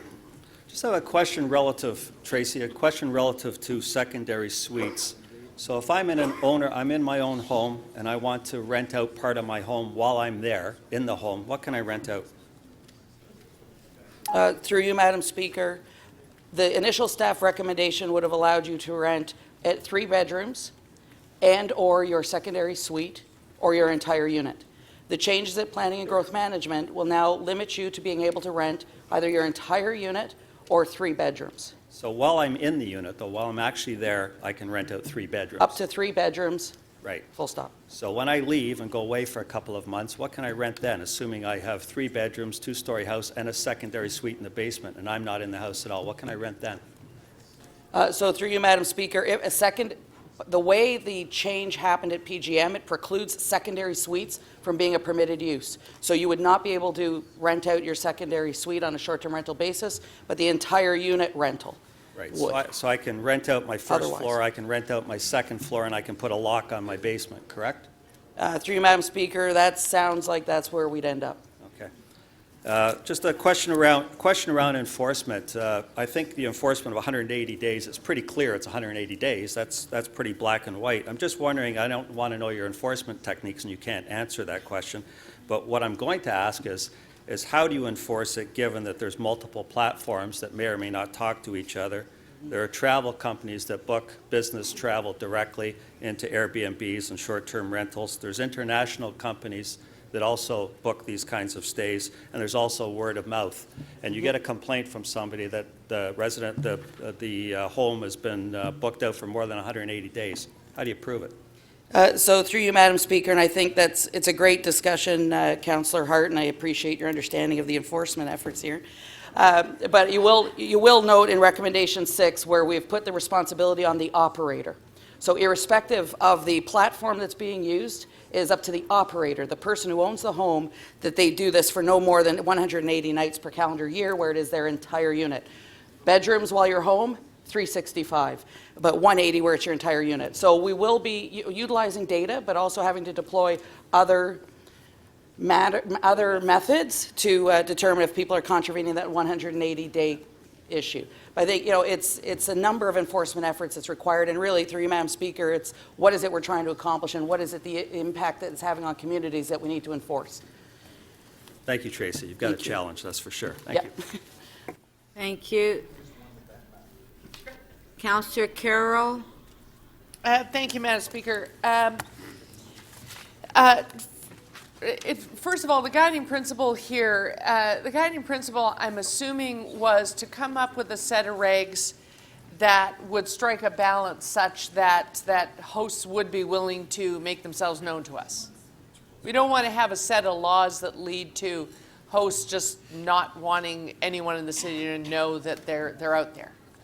Through you, Madam Speaker, yes, we did, as our chief planner was also discussing, really trying to balance all the various interests.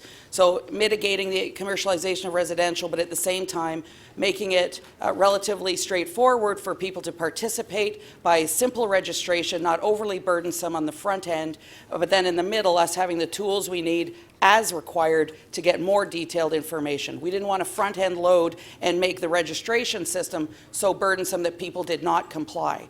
So that's definitely a key element of this. And that's been one of the big issues in San Francisco. By limiting to 90 days instead of 180 days, they have 2,100 known hosts and 8,000 unknown hosts. So the 180 days is part of the reasoning for that, I would assume? Through you, Madam Speaker, and as well the manner in which they approach the registration process. Yeah. We do know that New Orleans, as an example, has passed a registration process similar to ours. Every jurisdiction's a bit different. Right. But does allow for that online and pass through, and they're reporting about a 50% compliance rate after only 2 months.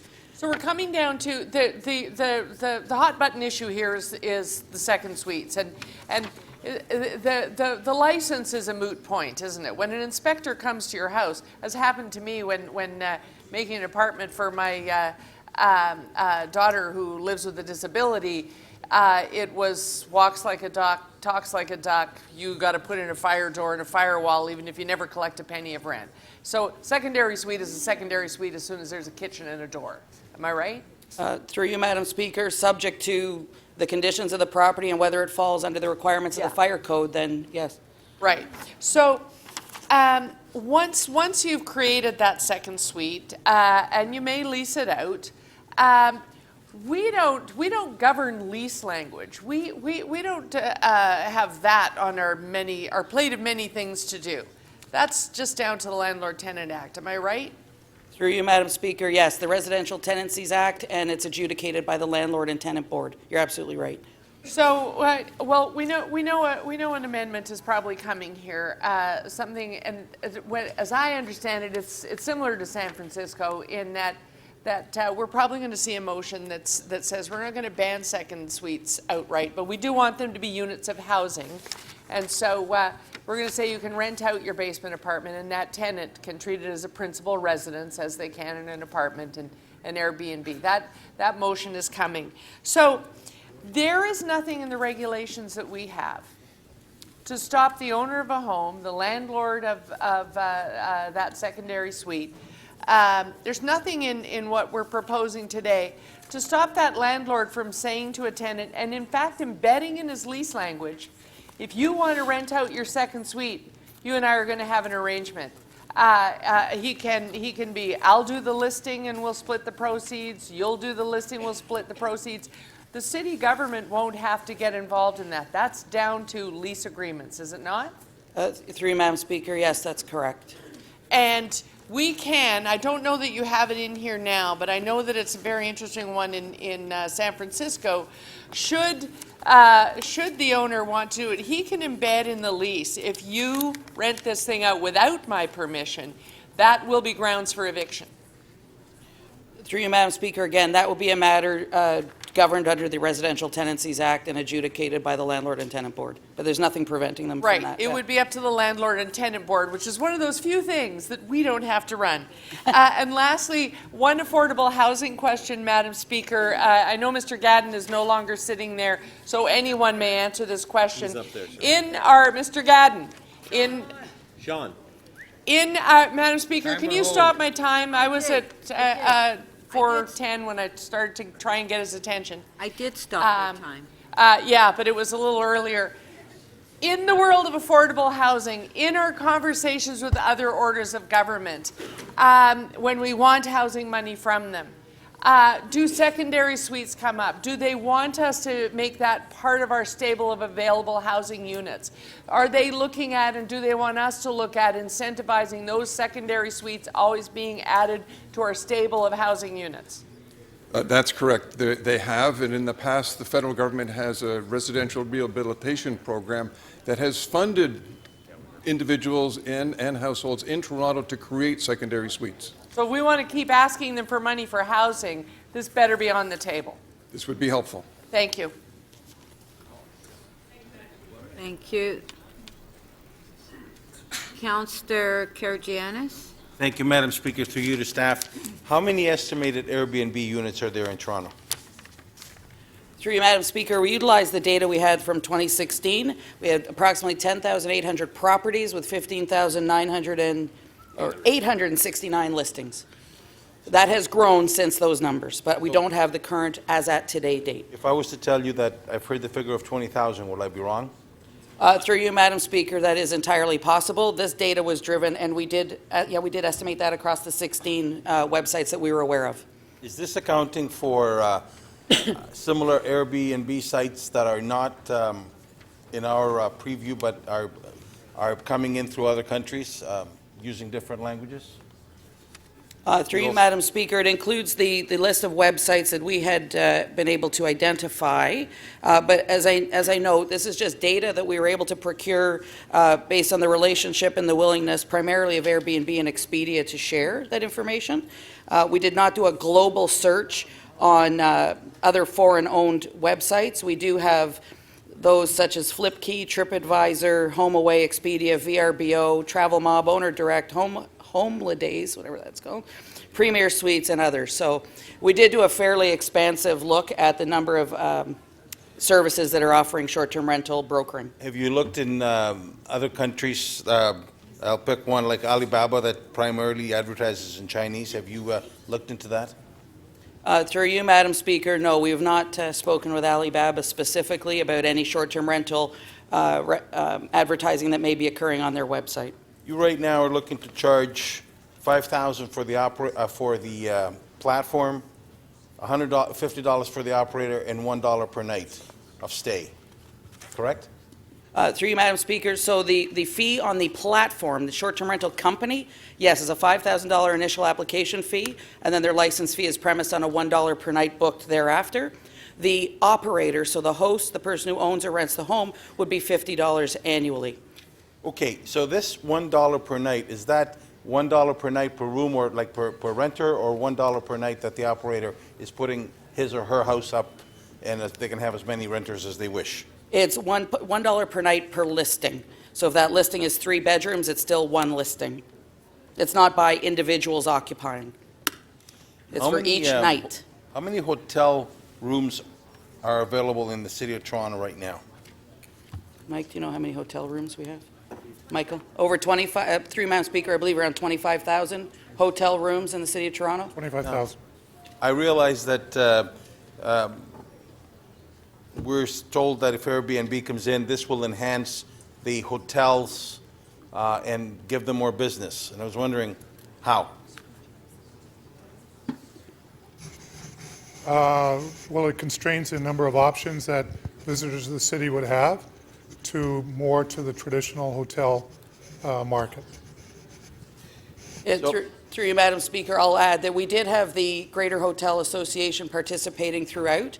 The regime that's in front of you speaks about principal residence and home sharing. The issue with the hotels has been around and for us, has been around the commercialization of residential properties ongoing. So I think to the GM's point, it was the fact that the commercial use of residential properties would be offset by our regulation only providing for principal residence of owners and occupants. Are we, through Airbnb, encouraging the establishment of more hotels and traditional hotels and them employing people to work in these hotels, or are we doing away with it? So through you, Madam Speaker, just for clarity, you're asking if we are requiring Airbnb to supplement or support the hotel sector? My question is very simple. By introducing Airbnb, are we supporting the building of more hotels and the hotel industry as such, or are we kiboshing it? So I don't think it's an either-or in this particular situation. There are some travelers that would choose not to travel if they couldn't stay in accommodations such as supplied by Airbnb, and that's accommodated by the rules and regulations that Tracy has talked about. There are other travelers that would choose, that like to have the choice, and would sometimes choose to stay in accommodation that is in a hotel-like surrounding, i.e. a condo building with a lot of short-term residents in it. So that is being constrained, and therefore the hotel industry is being supported, and the employees in the hotel industry. Thank you, Madam Speaker. Councillor Davis?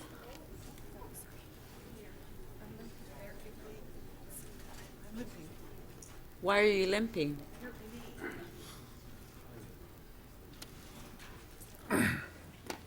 Councillor Davis to speak, to ask questions. Thank you.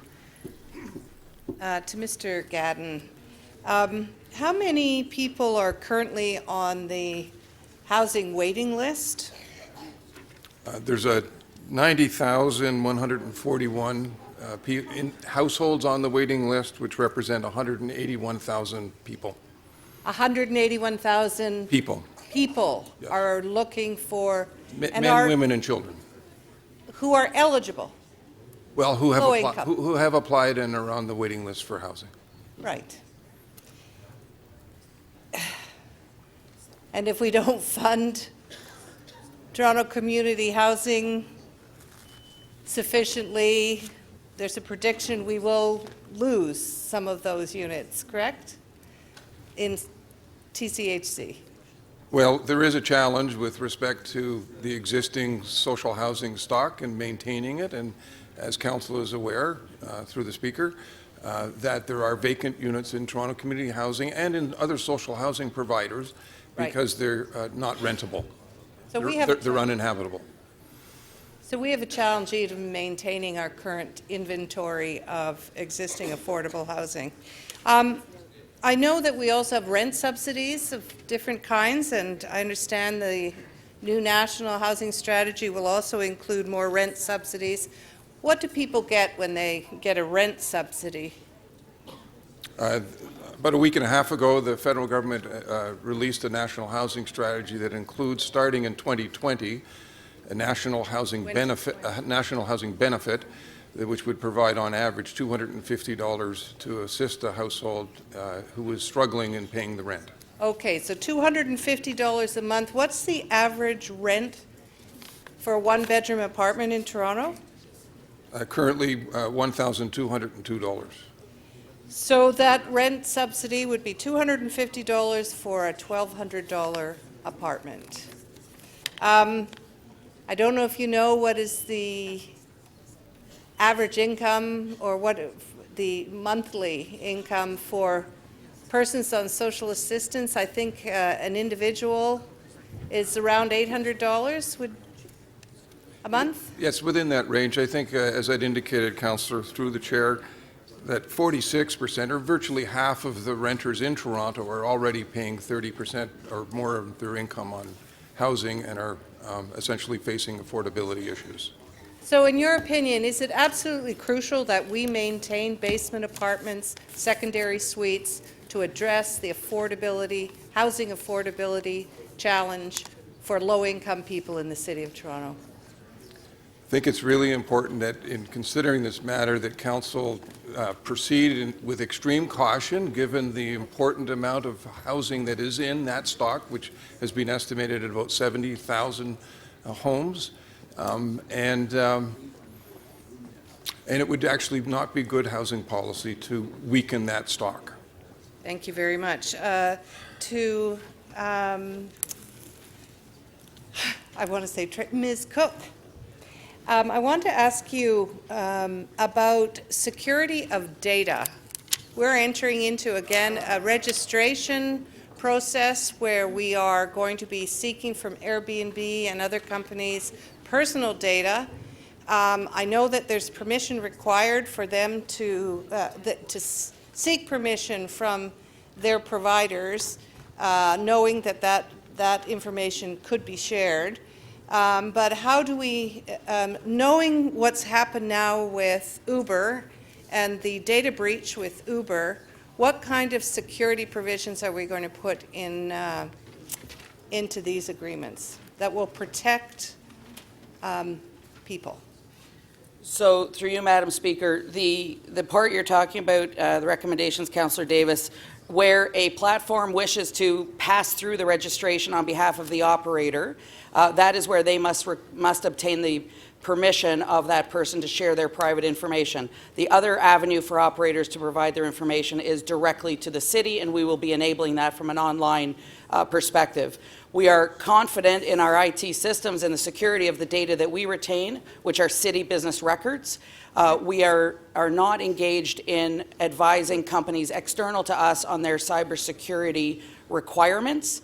We focus on the security of the data that is exchanged between us and the companies from whom we receive that information. So we don't have any provisions that would require them. That was your last question, Councillor Davis. Just started. Oh, no. Councillor DiCiano, questions? Yeah, thank you, Madam Speaker. So my question is to yes, Ms. Cook. How are you today? Good, good. The argument that I keep hearing this argument that if we don't put a restriction on basement suites or basement apartments, that those that are renting them to long-term tenants are going to get rid of their long-term tenants so that they can bring in more money. In all your consultative work on this file, have you seen this trend happening? I mean, you know, give me one or two examples, fine, but have you seen it as a trend on a broad scale that we're losing long-term rental capacity in the city because of this? So, through you, Madam Speaker, it's an extremely complex issue related to what people are doing with their properties, period. We looked at this from the short-term rental perspective. We did not specifically ask, are you evicting people from long-term to short? We didn't do that level of data to determine definitively how many are. I recognize, and what we did have as one of our key principles, and I know our chief planner mentioned it, is striking this balance, understanding that we do have an availability of housing problem that's about this big, and the Airbnb or the short-term rental component of that is a component. But we do not have specific data to say how many did. We know it occurs. We heard on both sides of the house, as with all of these issues, people who are able to stay in their homes because they can short-term rent, people who can stay in their homes because they can long-term rent, people are looking for places to live that they can afford. So it's an affordability issue for everybody. But as far as definitive numbers, we know it occurs. We do know that the province on September 1 did make some strengthening provisions to the RTA around when a landlord can evict, and that legislation governs the conduct of people who are landlords for long-term tenants and how they treat them.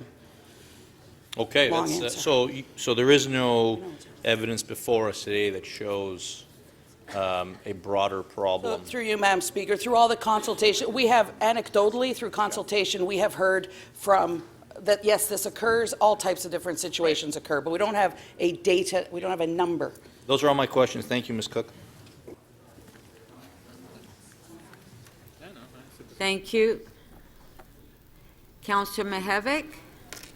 Yes, thank you very much. My questions are to I'm not sure his title. Are you a general manager? Director of affordable housing. And I'm pursuing Councillor Shelley Carroll's line of questioning.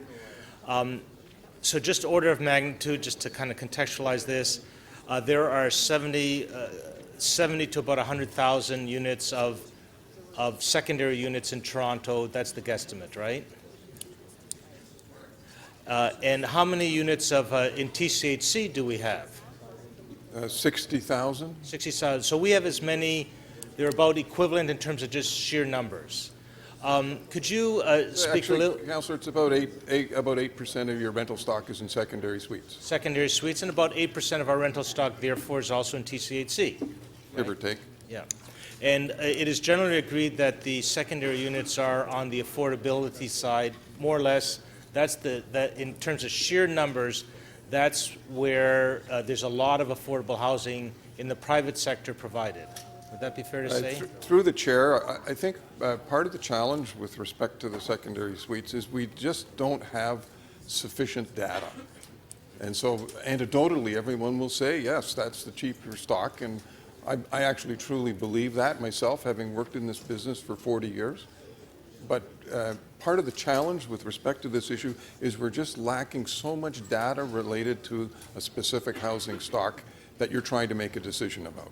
Okay, but you would say, would you not, the anecdotes and the general assumptions is driving public policy. It is not accidental that the federal government has from time to time, maybe the provincial government, you can speak to this, put in programs recommending programs, funding programs, to have folks put in secondary units, and they pay for some of the capital work because of to increase affordability in the private rental stock. Would that? Can you speak to that? Absolutely, Councillor. Through the chair, most of the housing that we have today actually is what will solve our housing crisis. We can't build it fast enough, as you're aware, and so better use of the housing stock has been something that has been essentially part of federal and provincial housing policy for the last 50 years. And so, given the amount of money that can be raised in changing secondary units in people's homes to Airbnb, is it a little risk or a big risk in a hot rental market like Toronto right now? As I'd indicated earlier to one of the other questions through the chair, you should proceed with extreme caution, given that this has significant implications to a significant amount of Toronto's low-end housing stock. Okay, so, and how do you square that? I'm just, with the lack of data. It is who's speaking here? It's not, obviously you're not relying on a ton of data, but this is your best assessment given what? Well, Councillor, through the chair, we have a housing plan to guide council from 2010 to 2020. That's the plan that the city is working under currently. It's under review and will come back in 2020. I understand the importance of approving a new platform as it relates to short-term rentals, but I would suggest you proceed with caution as to how far you expand that platform. The example of Vancouver, that they've just recently adopted it, but they've left the secondary suites out, is something that might help guide council as well. Okay, thank you very much. Thank you. Councillor Shiner. So through you, Madam Chair, again, definition of a secondary suite, because that's a lot of the questions here. And I got a few questions, so Michael and others, quickly. What's a secondary suite? Through you, Madam Chair, as I had defined it before, it's a self-contained living accommodation for persons in which both food preparation and sanitary facilities are provided for the exclusive use of the occupants of the suite located in and subordinate to the dwelling unit. When's a secondary suite subject to Rental Tenancy Act? The RTA. Well, someone renting an apartment is, the Rental Tenancies Act affects anyone that's long-term renting.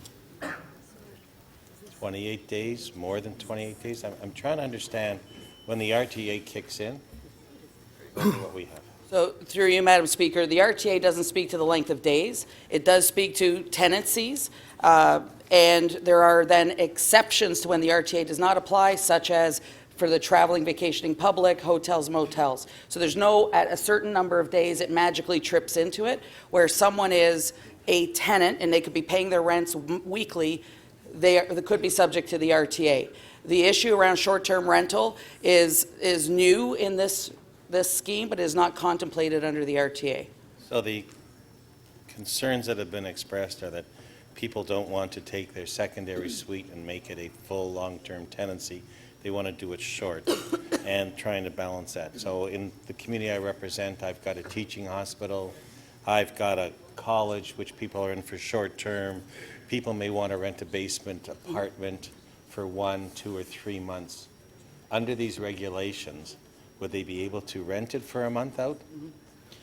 Through you, Madam Speaker, the short-term rental regulation proposed would not apply for anyone who offers the premises for rent greater than 28 days. This is about that continuous churn for short period stays. If someone offers a rental for 1 month, 29 days or more, this bylaw does not apply. The standards of residential tenancy would. So what the recommendations that came from executive committee won't stop people from renting their basement apartments for periods like 29 days or 30 days, but it will stop them from renting them out on weekends or weekdays? Through you, Madam Speaker, yes. What the changed at PGM gave effect to not allowing a secondary suite for short-term rental basis. Short-term rental has been defined as a period of time less than 28 days.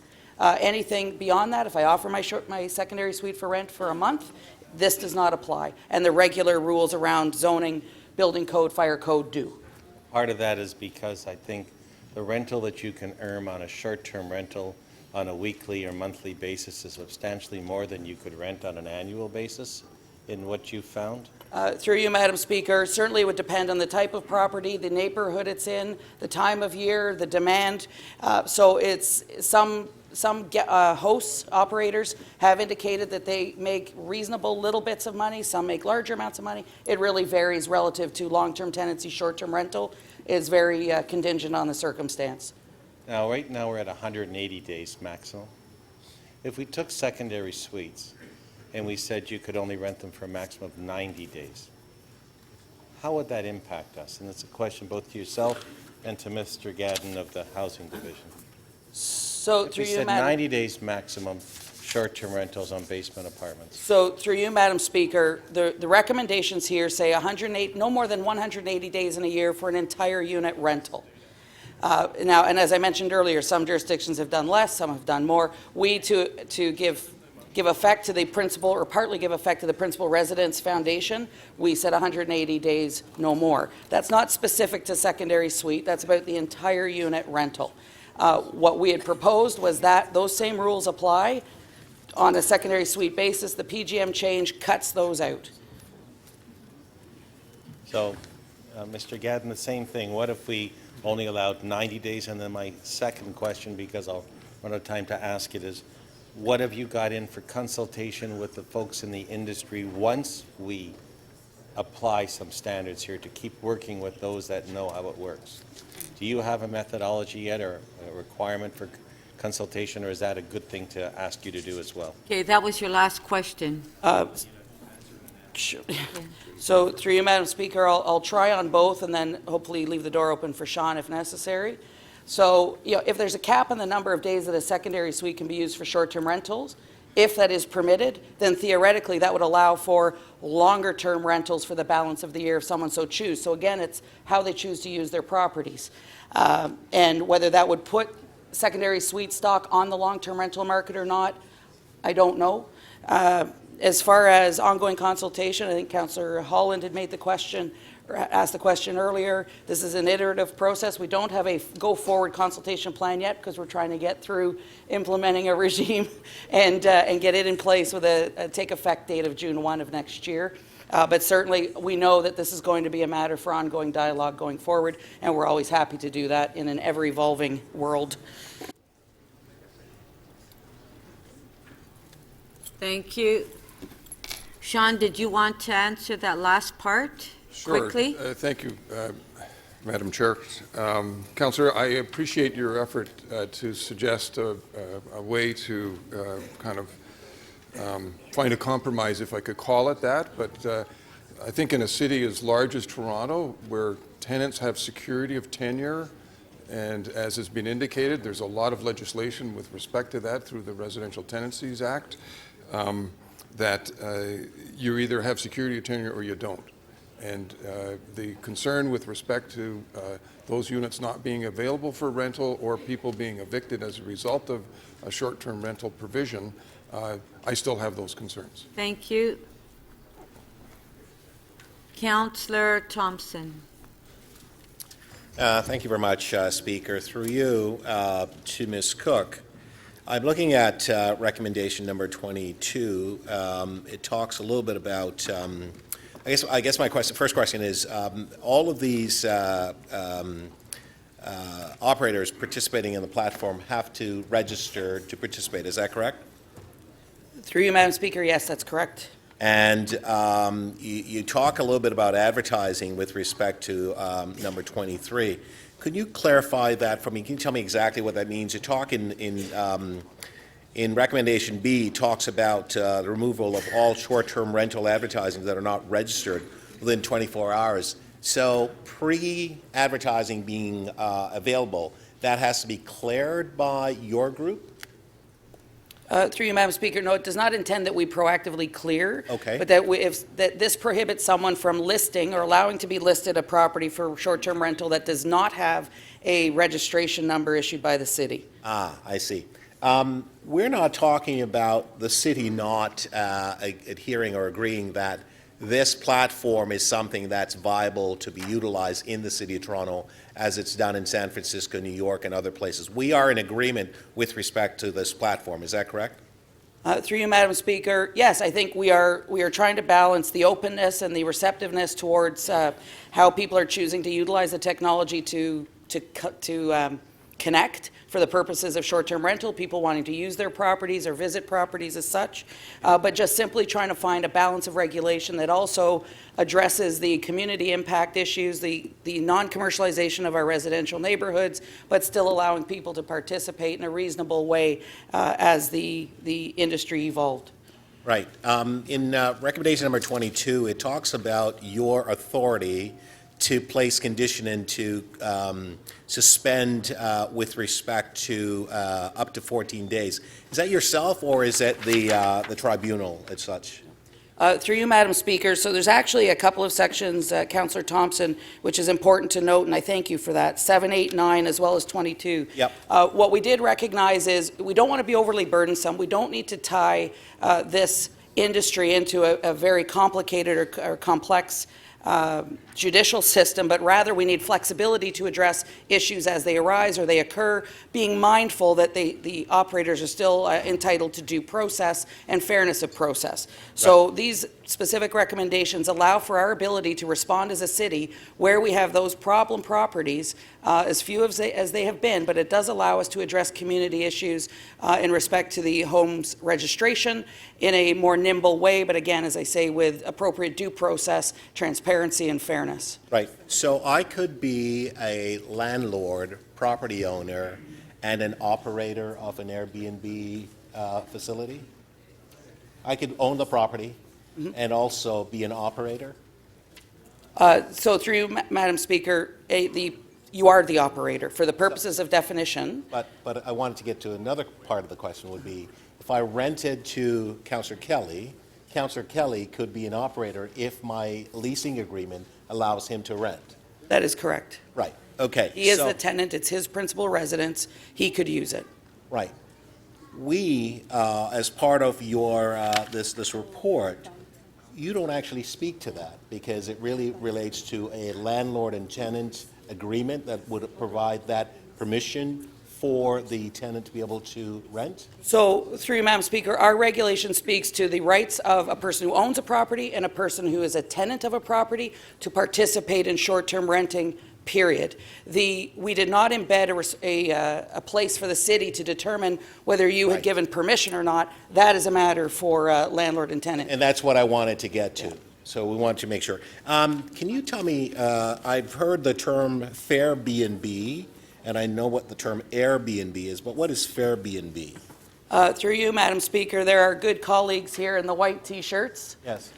Is a coalition of a number of interested parties from the hotel sector and those who are concerned about the affordability of housing. And these are some of the people that you've consulted with? Absolutely. Part of that process? Absolutely. And so to Mr. Gadden, my last question. We've heard the numbers. I think Ms. Cook has stated, I believe, 70,000. Heard about 1,700 that are part of a application process that's come through. The 70,000 secondary suites that are available, are they now vacant in the City of Toronto? No, they're not. Right. And so if they're not vacant, your concern is that they would actually be displaced, those individuals be displaced in order to make room for Airbnb possible clients? That was your last question. That's exactly the concern. Thank you. Councillor Fragadakis. Thank you very much, Madam Speaker. So through you to staff, I read with great interest an article in the Financial Post that says, beware the big tax hit that could be lurking in your basement if you decide to rent it out. And it says, before you decide to take on a tenant in your principal residence, be sure to familiarize yourself with the change of use rules, which could limit the availability of the principal residence exemption if you subsequently sell your home at a profit. Under the Income Tax Act, you can be considered to have disposed of either part or all of your principal residence, even if you didn't actually sell it to a third party. And this can occur if you convert part, like a room or basement, or all of your principal residence to a rental property. The tax rules state that if you change the use of a property, you are deemed to have disposed of the property at its fair market value and to have immediately reacquired the property for the same amount. For the same amount. Which becomes your new tax cost or adjusted cost base. So I'm just wondering, staff, are you aware of this change? And if you are, has this been taken into account in the development of this policy? So through you, Madam Speaker, that is the provision in the Income Tax Act that deals with change of use when you're claiming a principal residence exemption for capital gains purposes when you sell your principal property, and whether or not it was your principal property or it was a property that was used for making income. So that's what that provision deals with. So certainly that's, and I just happen to have read that recently, because I do that. Great minds. Well, it was the Income Tax Act, actually, I was looking at. Don't ask me why. So that's around the disposal of your principal residence and whether or not it was your principal residence for the purpose of you claiming a capital gains exemption on the proceeds, right? So we did not get into income tax business here. Certainly, the responsibility of every taxpayer is if they earn income. All income that is earned is reportable to the CRA. That is not us. So when we develop policy, we don't try to align ourselves with changes that have come as a result of changes at Revenue Canada to the Income Tax Act? So it would be a matter for Revenue Canada to adjudicate whether or not the use of a property, to the extent that it was used for a short-term rental purpose, actually qualifies as a change of use for the purposes of determining whether or not it was a principal residence or not. So that is in the purview of the CRA and whether they would regard this. We did not look at whether someone could be permitted on a municipal basis to use their property for short-term rental because it may or may not cause an impact to when they sell the property and they want to claim capital gains exemption. So that we did not include here. It's certainly a complex piece of law that the CRA is going to have to address down the road. Yes, thank you very much. Appreciate that. That's excellent. Thank you. Councillor Fletcher. Thank you. Thanks, Speaker. I just note, where is Mr. Williams, that you've indicated that the motions that are in front of council, and particularly the secondary suite motion, is helpful regarding the hotels. We also have a report on this council meeting about the impact of the lack of hotels on tourism, do we not? Correct. And there's a whole number of conversions of large hotels in the downtown core to condominium. So despite the fact that tourism in Toronto has grown significantly in the last 10 years, the number of hotel rooms in the downtown area has stayed flat net. There's been an addition, often in the expensive category, offset by conversions as you've just referred to. So some of the larger, what we might call conventions that I know Global Toronto and Invest Toronto and your staff would spend a great deal of time trying to get them to come to the city, and that lead time is probably maybe a 2-year lead time? Oh, it can be a lot longer than that. So, and Toronto has already sold them 10 years out. 10 years out. And one of the provisions, of course, is that everybody has to be able to have a place to stay, usually close to the conventions. Is that not one of the goals of a convention? And I might They be usually wrong. like their attendees to be able to be close by each other. And to be guaranteed rooms Room blocks if are they're going to be important. booking the convention. Correct. So have we heard in any way from those who we give a lot of our tourist dollars to, like Tourism Toronto or Global Toronto, that this is starting to become an issue in attracting mega conventions, which is one of the economic drivers for tourism? That's correct. They're Yes. flagging that we need to be careful Correct. on the conversions of hotels. So technically, we could convert, because we can't stop that, the Chelsea and the other one that's up there, and then somehow many of those suites could be turned over for Airbnb rentals rather than a hotel use, In terms at of the discretion of the owner, not as a commercial use. of the individual condos that are replacing those hotel rooms. So I'll just ask the chief planner. We've also approved a whole bunch of rental stock. We're approving something in the West Don lands now. I believe that it's a large amount of rental that's being subsidized, I believe, by the provincial government. We're ensuring at least 200 units. And is it our intention to build rental housing or approve rental housing and then approve those suites being rented out to Airbnb? Well, the two are somewhat distinct but end up being related, because certainly our intention is to encourage and support the creation of more rental housing. With the introduction of this platform and this land use short-term rental, a principal resident of that unit, even though they're renting, could avail themselves of Airbnb or short-term rental. So I'm just going to ask Mr. Gadden, as far as we've had a fair amount of dollars. Let's just take West Don lands come in for rental. What would you say we've had as rental dollars go in order to build rentals from the province, from the federal government? The federal and provincial governments, in answer to your question through the chair, have provided $150,000 a unit towards the construction of that housing. And so whatever we're paying in that way, we're contributing as well to the capital costs of the building overall. Could I put it like that? That's correct. Including the non-affordable. That's correct. So essentially, we could end up subsidizing non-rental units through our dollars for rental.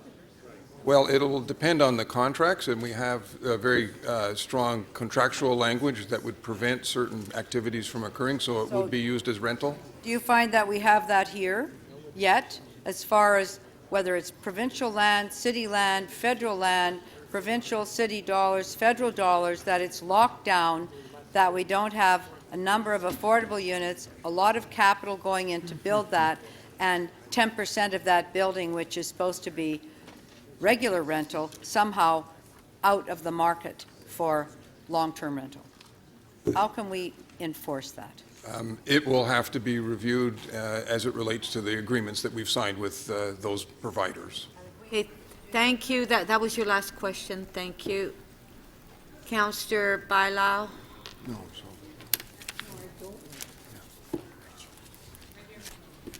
Oh, okay. Go ahead. Thank you. Planning or licensing. I just want to go over the guiding principles that you've created for this policy. And I understand that one of them was that short-term is permitted in the principal residency of any owner or tenant. Is that correct?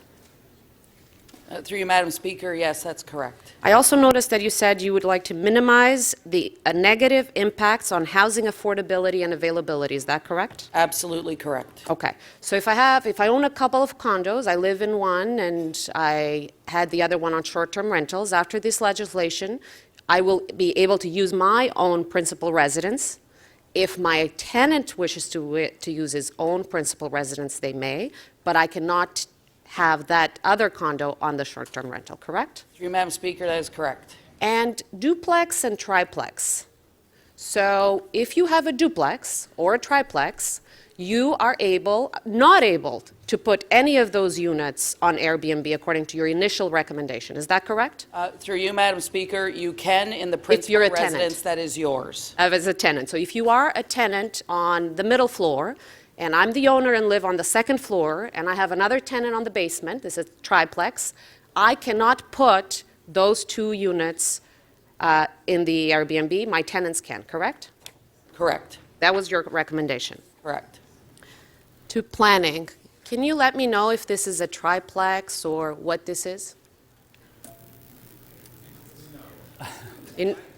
I had the benefit of you showing me through the speaker earlier, and my opinion was, and you may yet prove me wrong, my opinion was that it was a converted dwelling house. In other words, it was originally constructed as a single dwelling unit, and then at some point someone has added at least one subordinate dwelling unit or a secondary suite to that. There's two. So the difference between duplex and triplex, or this house that has 3 apartments, and it has 3 families, the same way that a triplex would have 3 families living, is basically zoning language that says that a triplex is the intention when it's built versus 2 secondary units, the intention that was added after, correct? The way the building was originally constructed, yes. Correct. So do you agree that there's 70,000 units like this, like these 2 secondaries or 3 secondary units, that are somebody's primary residency? There are many, many combinations, as we've discussed, Madam Speaker, many, many combinations, basement units, second floor, main floor. They are rented, and they are those tenants' principal residence So units. in order to fulfill our own principle of permitting principal residency to any owner or tenant, we shouldn't exclude 70,000 households that we currently have in our city, So correct? that was the whole challenge of this exercise, was to try to strike that balance between introducing and regulating a new platform, gaining some experience, being able to see what that lived experience was. Thank you. To the Director of Affordable Housing, Mr. Gatton, through you, Madam Speaker, how much money are we creating with incentives, using with incentives on the Open Door program to create 1,000 rental units a year? City Council approved a 5-year plan that is about $250 million over the 5-year period. And how many pieces of land have we already put through the Open Door to create rental? We've got 25 sites identified. And on the deal that we celebrated, because we've been challenging the province to work with us to create some of these units, the West Don lands where it's creating 2,000 units of rental, how much money has this council invested to create those rental units?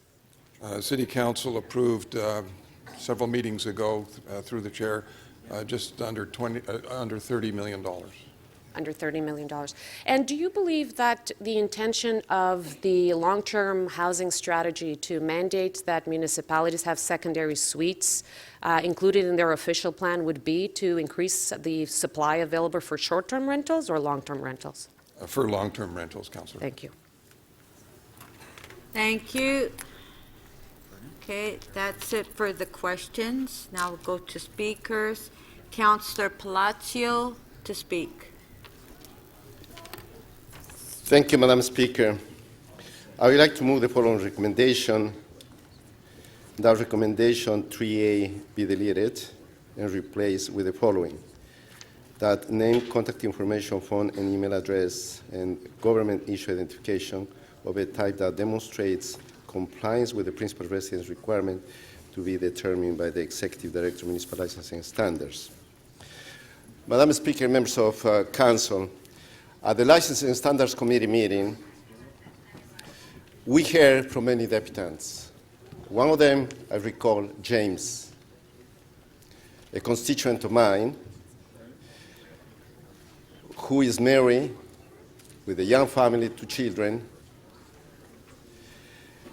and he shares his principal residence a few nights a month, and that's to supplement his income that helps him to buy groceries, to pay the mortgage, to pay the utility bills, and so on. Like James, my office has been bombarded with phone calls, emails, and dozens of people who came to my constituency office on Saturdays to speak to me with regards to the principal residence in the rental. These are young professionals. These are very responsible people, responsible hosts, residents that are very engaged within their own communities. And I have hundreds of those in my own community. Now, the majority of hosts tend to be millennials, young families, homeowners, some of them that they're a little bit older, they lost their jobs, and now some of them are struggling to survive. And any additional income will help them to pay the bills, to pay the property taxes, and buy groceries, as I noted before. Now, the report that's before us with the municipal licensing standards recommends 2 key aspects, is the registration and the licensing aspect for short-term rental. It recommends that anyone doing short-term rentals in their own homes, they they have to register with the city. And any companies like the Airbnbs and any other technologies out there, they will have to be licensed by the city as well. Now, there is another report before us, and that's with the planning and growth, which deals with the zoning aspect within the principal residence that allows that up to 3 rooms to be rented. People could rent the entire dwelling unit or home up to 180 days. And actually that report that was dealt with on November the 15th at the Planning and Growth,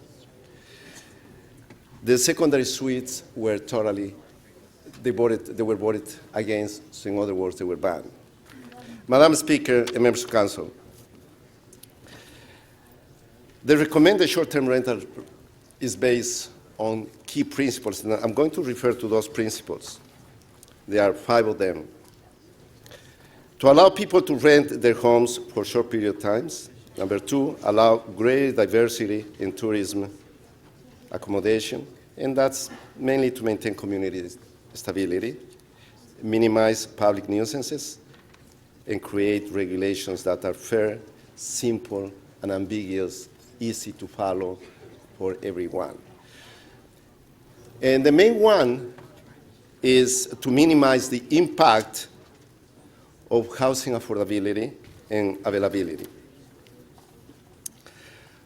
Madam Speaker and members of council, in the former city of York and the former city of Toronto, we have hundreds and perhaps thousands of houses that they have multiple dwelling units, self-contained units. That they are legal, they do comply with the requirements of health and safety. Now, even though our city staff, we heard from them that we don't have the numbers in terms of how many secondary suites do we have. I guess that probably more than 80,000. Yesterday, this council, we approved. Councillor Palacio, can you wrap it up? You're over 5. May I have the 2 additional minutes? I'm just. He's one of the chairs. Oh, yes. He's the chair, so can we give him an extra? I'll wrap up. Yesterday, this council approved. Hold on. I need permission first. All in favor? Okay. Okay, go ahead. Madam Speaker, yesterday this council approved 400 shelter beds because our sheltering system is running at full capacity. In other words, things are becoming a crisis when it comes to the homeless. When it comes to people and families out there with refugees and so on, where we are spending hundreds of millions of dollars to accommodate them. How fair is it if affordable units, in this case, are taken out of the market? I think that would be morally wrong, that would be unjustifiable, and in my conscience, I can't support that. You probably heard last week in the news of stabbings and people running for cover, and that happened to be in my ward on Davenport, with people being stabbed there and shot. I will never compromise the integrity of safety in my community for something like this. I do support what's being proposed in principal residences, because that makes a lot of sense to help a lot of people out. But otherwise, I'm sorry, I won't. Thank you, Madam Speaker. Thank you. Okay, but we do have a question for you. Councillor Karygiannis, 3 minutes clarification of Thank you, the Madam motion. Speaker. I heard the councillor speaking about the individual in his riding that was trying to make ends meet and was using this in order to enhance his the payment of his mortgage. Now, my question on the motion, the councillor, has he taken into account when he's supporting this and he's putting this motion forward, the amount of money that we will be losing on HST and the amount of money that we're going to be losing as destination tax? It's my motion doesn't speak to that, but it's better to have rules than not to have rules at all. And my motion, and when I spoke about helping people out, the ones Counselor, who when you deserve. introduce your Now, motion, if you you want to spoke add about- something in terms of Counselor, taxes, please allow him to answer. Don't interrupt. Councilor Karijanis, if you are so inclined in terms of burdening the system more, to add more regulations in terms of charging HST and whatever else, that's your prerogative. As I can see your name, you are the next speaker. Just put your name ahead. Counselor, when you introduced your motion, you supported your motion by saying this will allow people to have extra money. Absolutely. Now, in the view of that, did you take into account how much money we're going to be losing through HST and the destination tax? Did you take in consideration to that? Yeah, Councillor Palacio, I don't I'll think be more you than can. glad to- Supported, you haven't. Thank you. No, no. Okay. Did you understand the motion? No, no, it's okay, don't even bother, no. Councillor Palacio, Councillor Palacio, don't even bother answering that. Okay, our next speaker is Councillor Bylaw. Thank you, Madam Speaker. I do have two motions. One of them is to clarify and to go in accordance with the key principle of having any tenant or owner that has to have his primary residence as part of the short-term rental. So to make sure that we're consistent with all models of housing to be able to use it on short-term rentals. The other one is to continue to find ways to improve secondary suites, the construction, the approval, the incentives of secondary suites, because it is an important form of housing in our city. I'd like to start by saying that I think what we're doing here today is really important for a few industries. And it's a good thing. We're regulating short-term rentals in our city, and they have a role to play. They can be of huge benefit for our tourism industry, for even housing industry, if done right. And I think that is the balance that we need to strike in here, is that we need to make sure that is of benefit for the city as a whole. So it is important, in my opinion, that we stay true to the two key principles, that this policy allows a tenant or an owner to participate in short-term rentals if it is their primary residency. And also that the policy will not have an impact on the availability of affordability of housing. So I am in favor of the up to the three in-sitting beds. I'm in favor of the whole unit. If you're going away for a few months, up to 180 days, absolutely participate. But there's 50% of our city that are homeowners, 50% of our city that are renters. And questions of affordability, unfortunately, are being posed to all of them. Three levels of government, and all Torontonians today face questions of affordability. Doesn't matter if you rent, doesn't matter if you own. So by creating this balance, where yes, you have the opportunity to use some of it in short-term rentals or long-term rentals, I think we are assisting homeowners. On the other side, you need to make sure that the supply of rental is available. And we produce 1/5 of our rental stock in this city is produced by secondary units. We are saying to anybody that owns a condo that you cannot put it on short-term rental if you don't live in it. You are saying to anybody that has a duplex, you cannot put any of those units if you don't live in there, if you don't live in it. Why would we leave 70,000 families, 70,000 households as a loophole? And we know that loopholes will happen, right? But what it is important is that we cannot lose one unit. And let me reiterate that I don't think short-term rentals is the reason why we have this housing crisis or will be the solution. As Tracy said, is a component in a very complex issue. But given the vacancy rate of about 1%, we cannot afford to lose units. I have bidding wars in my ward for people to rent. We want to attract talent to come to our companies, tech companies. Where are they going to live? Where are they going to live? We spend millions of dollars trying to create rental. $255 million this city will be giving as incentives to create rental in our city. This year, we celebrated because of the first time we've been able to attain our goal of 1,000 rental units. We need to produce 16,000 rental units in our city just to have a healthy vacancy rate. We need everybody's participation on this issue.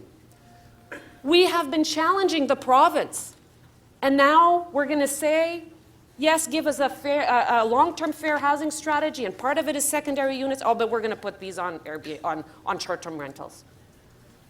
I know that Toronto will be and will continue to be great hosts to the many visitors that will continue to come to our city and be available through our short-term rentals and make benefit of short-term rentals. But let's ensure that we're going to be great hosts for the residents of this city as well, and for the residents that want to live in this city as well. And that's why we need to strike that balance today. Okay, thank you. We do have questions for you. I believe we'll have time for maybe one questioner. Councillor Palacio?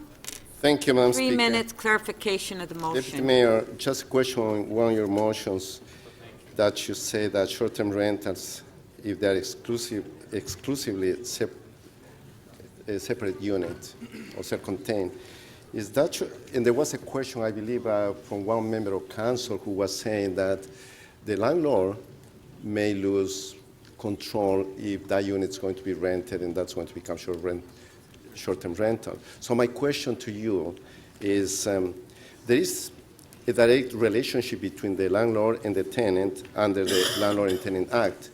So within that sort of agreement or lease, the landlord probably may have some conditions that probably will assist them in the future in terms of that relationship. Is that the intention of that recommendation?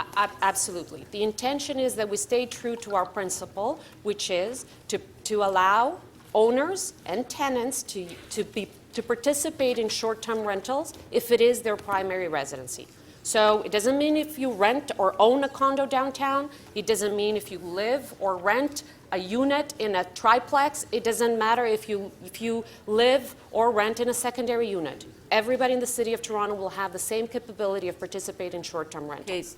Great. My second question is I'm just getting it here, but it's quite lengthy. But in essence, what you're asking city staff to report on the feasibility, to report back to council on the feasibility of allowing additional secondary suites across the city, especially properties or houses, for example, that within the envelope of the existing can create attic units, basement units, and whatever else. Most of our zoning is for single-family homes. Most of the city, the land in our city, we need to use that smarter. We need to invest. We need to be doing a lot more work to create the missing middle in our city, to create things like laneway housing, to create things like secondary suites. All these are part of the housing solution. We need to do a much better job at pushing for these things, and that's what we're doing as a city. I mean, we've been pushing hard, and there's still a lot of work to do.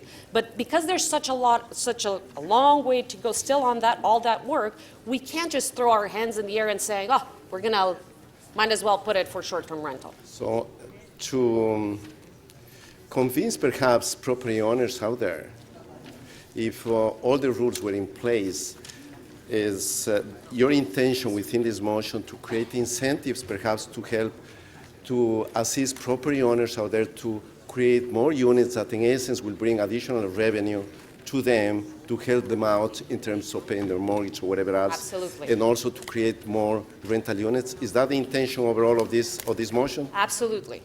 Absolutely. In terms of... Okay, Councillor Palacio, that's it. It's only 3 minutes. Thank you. Recess to 2 o'clock.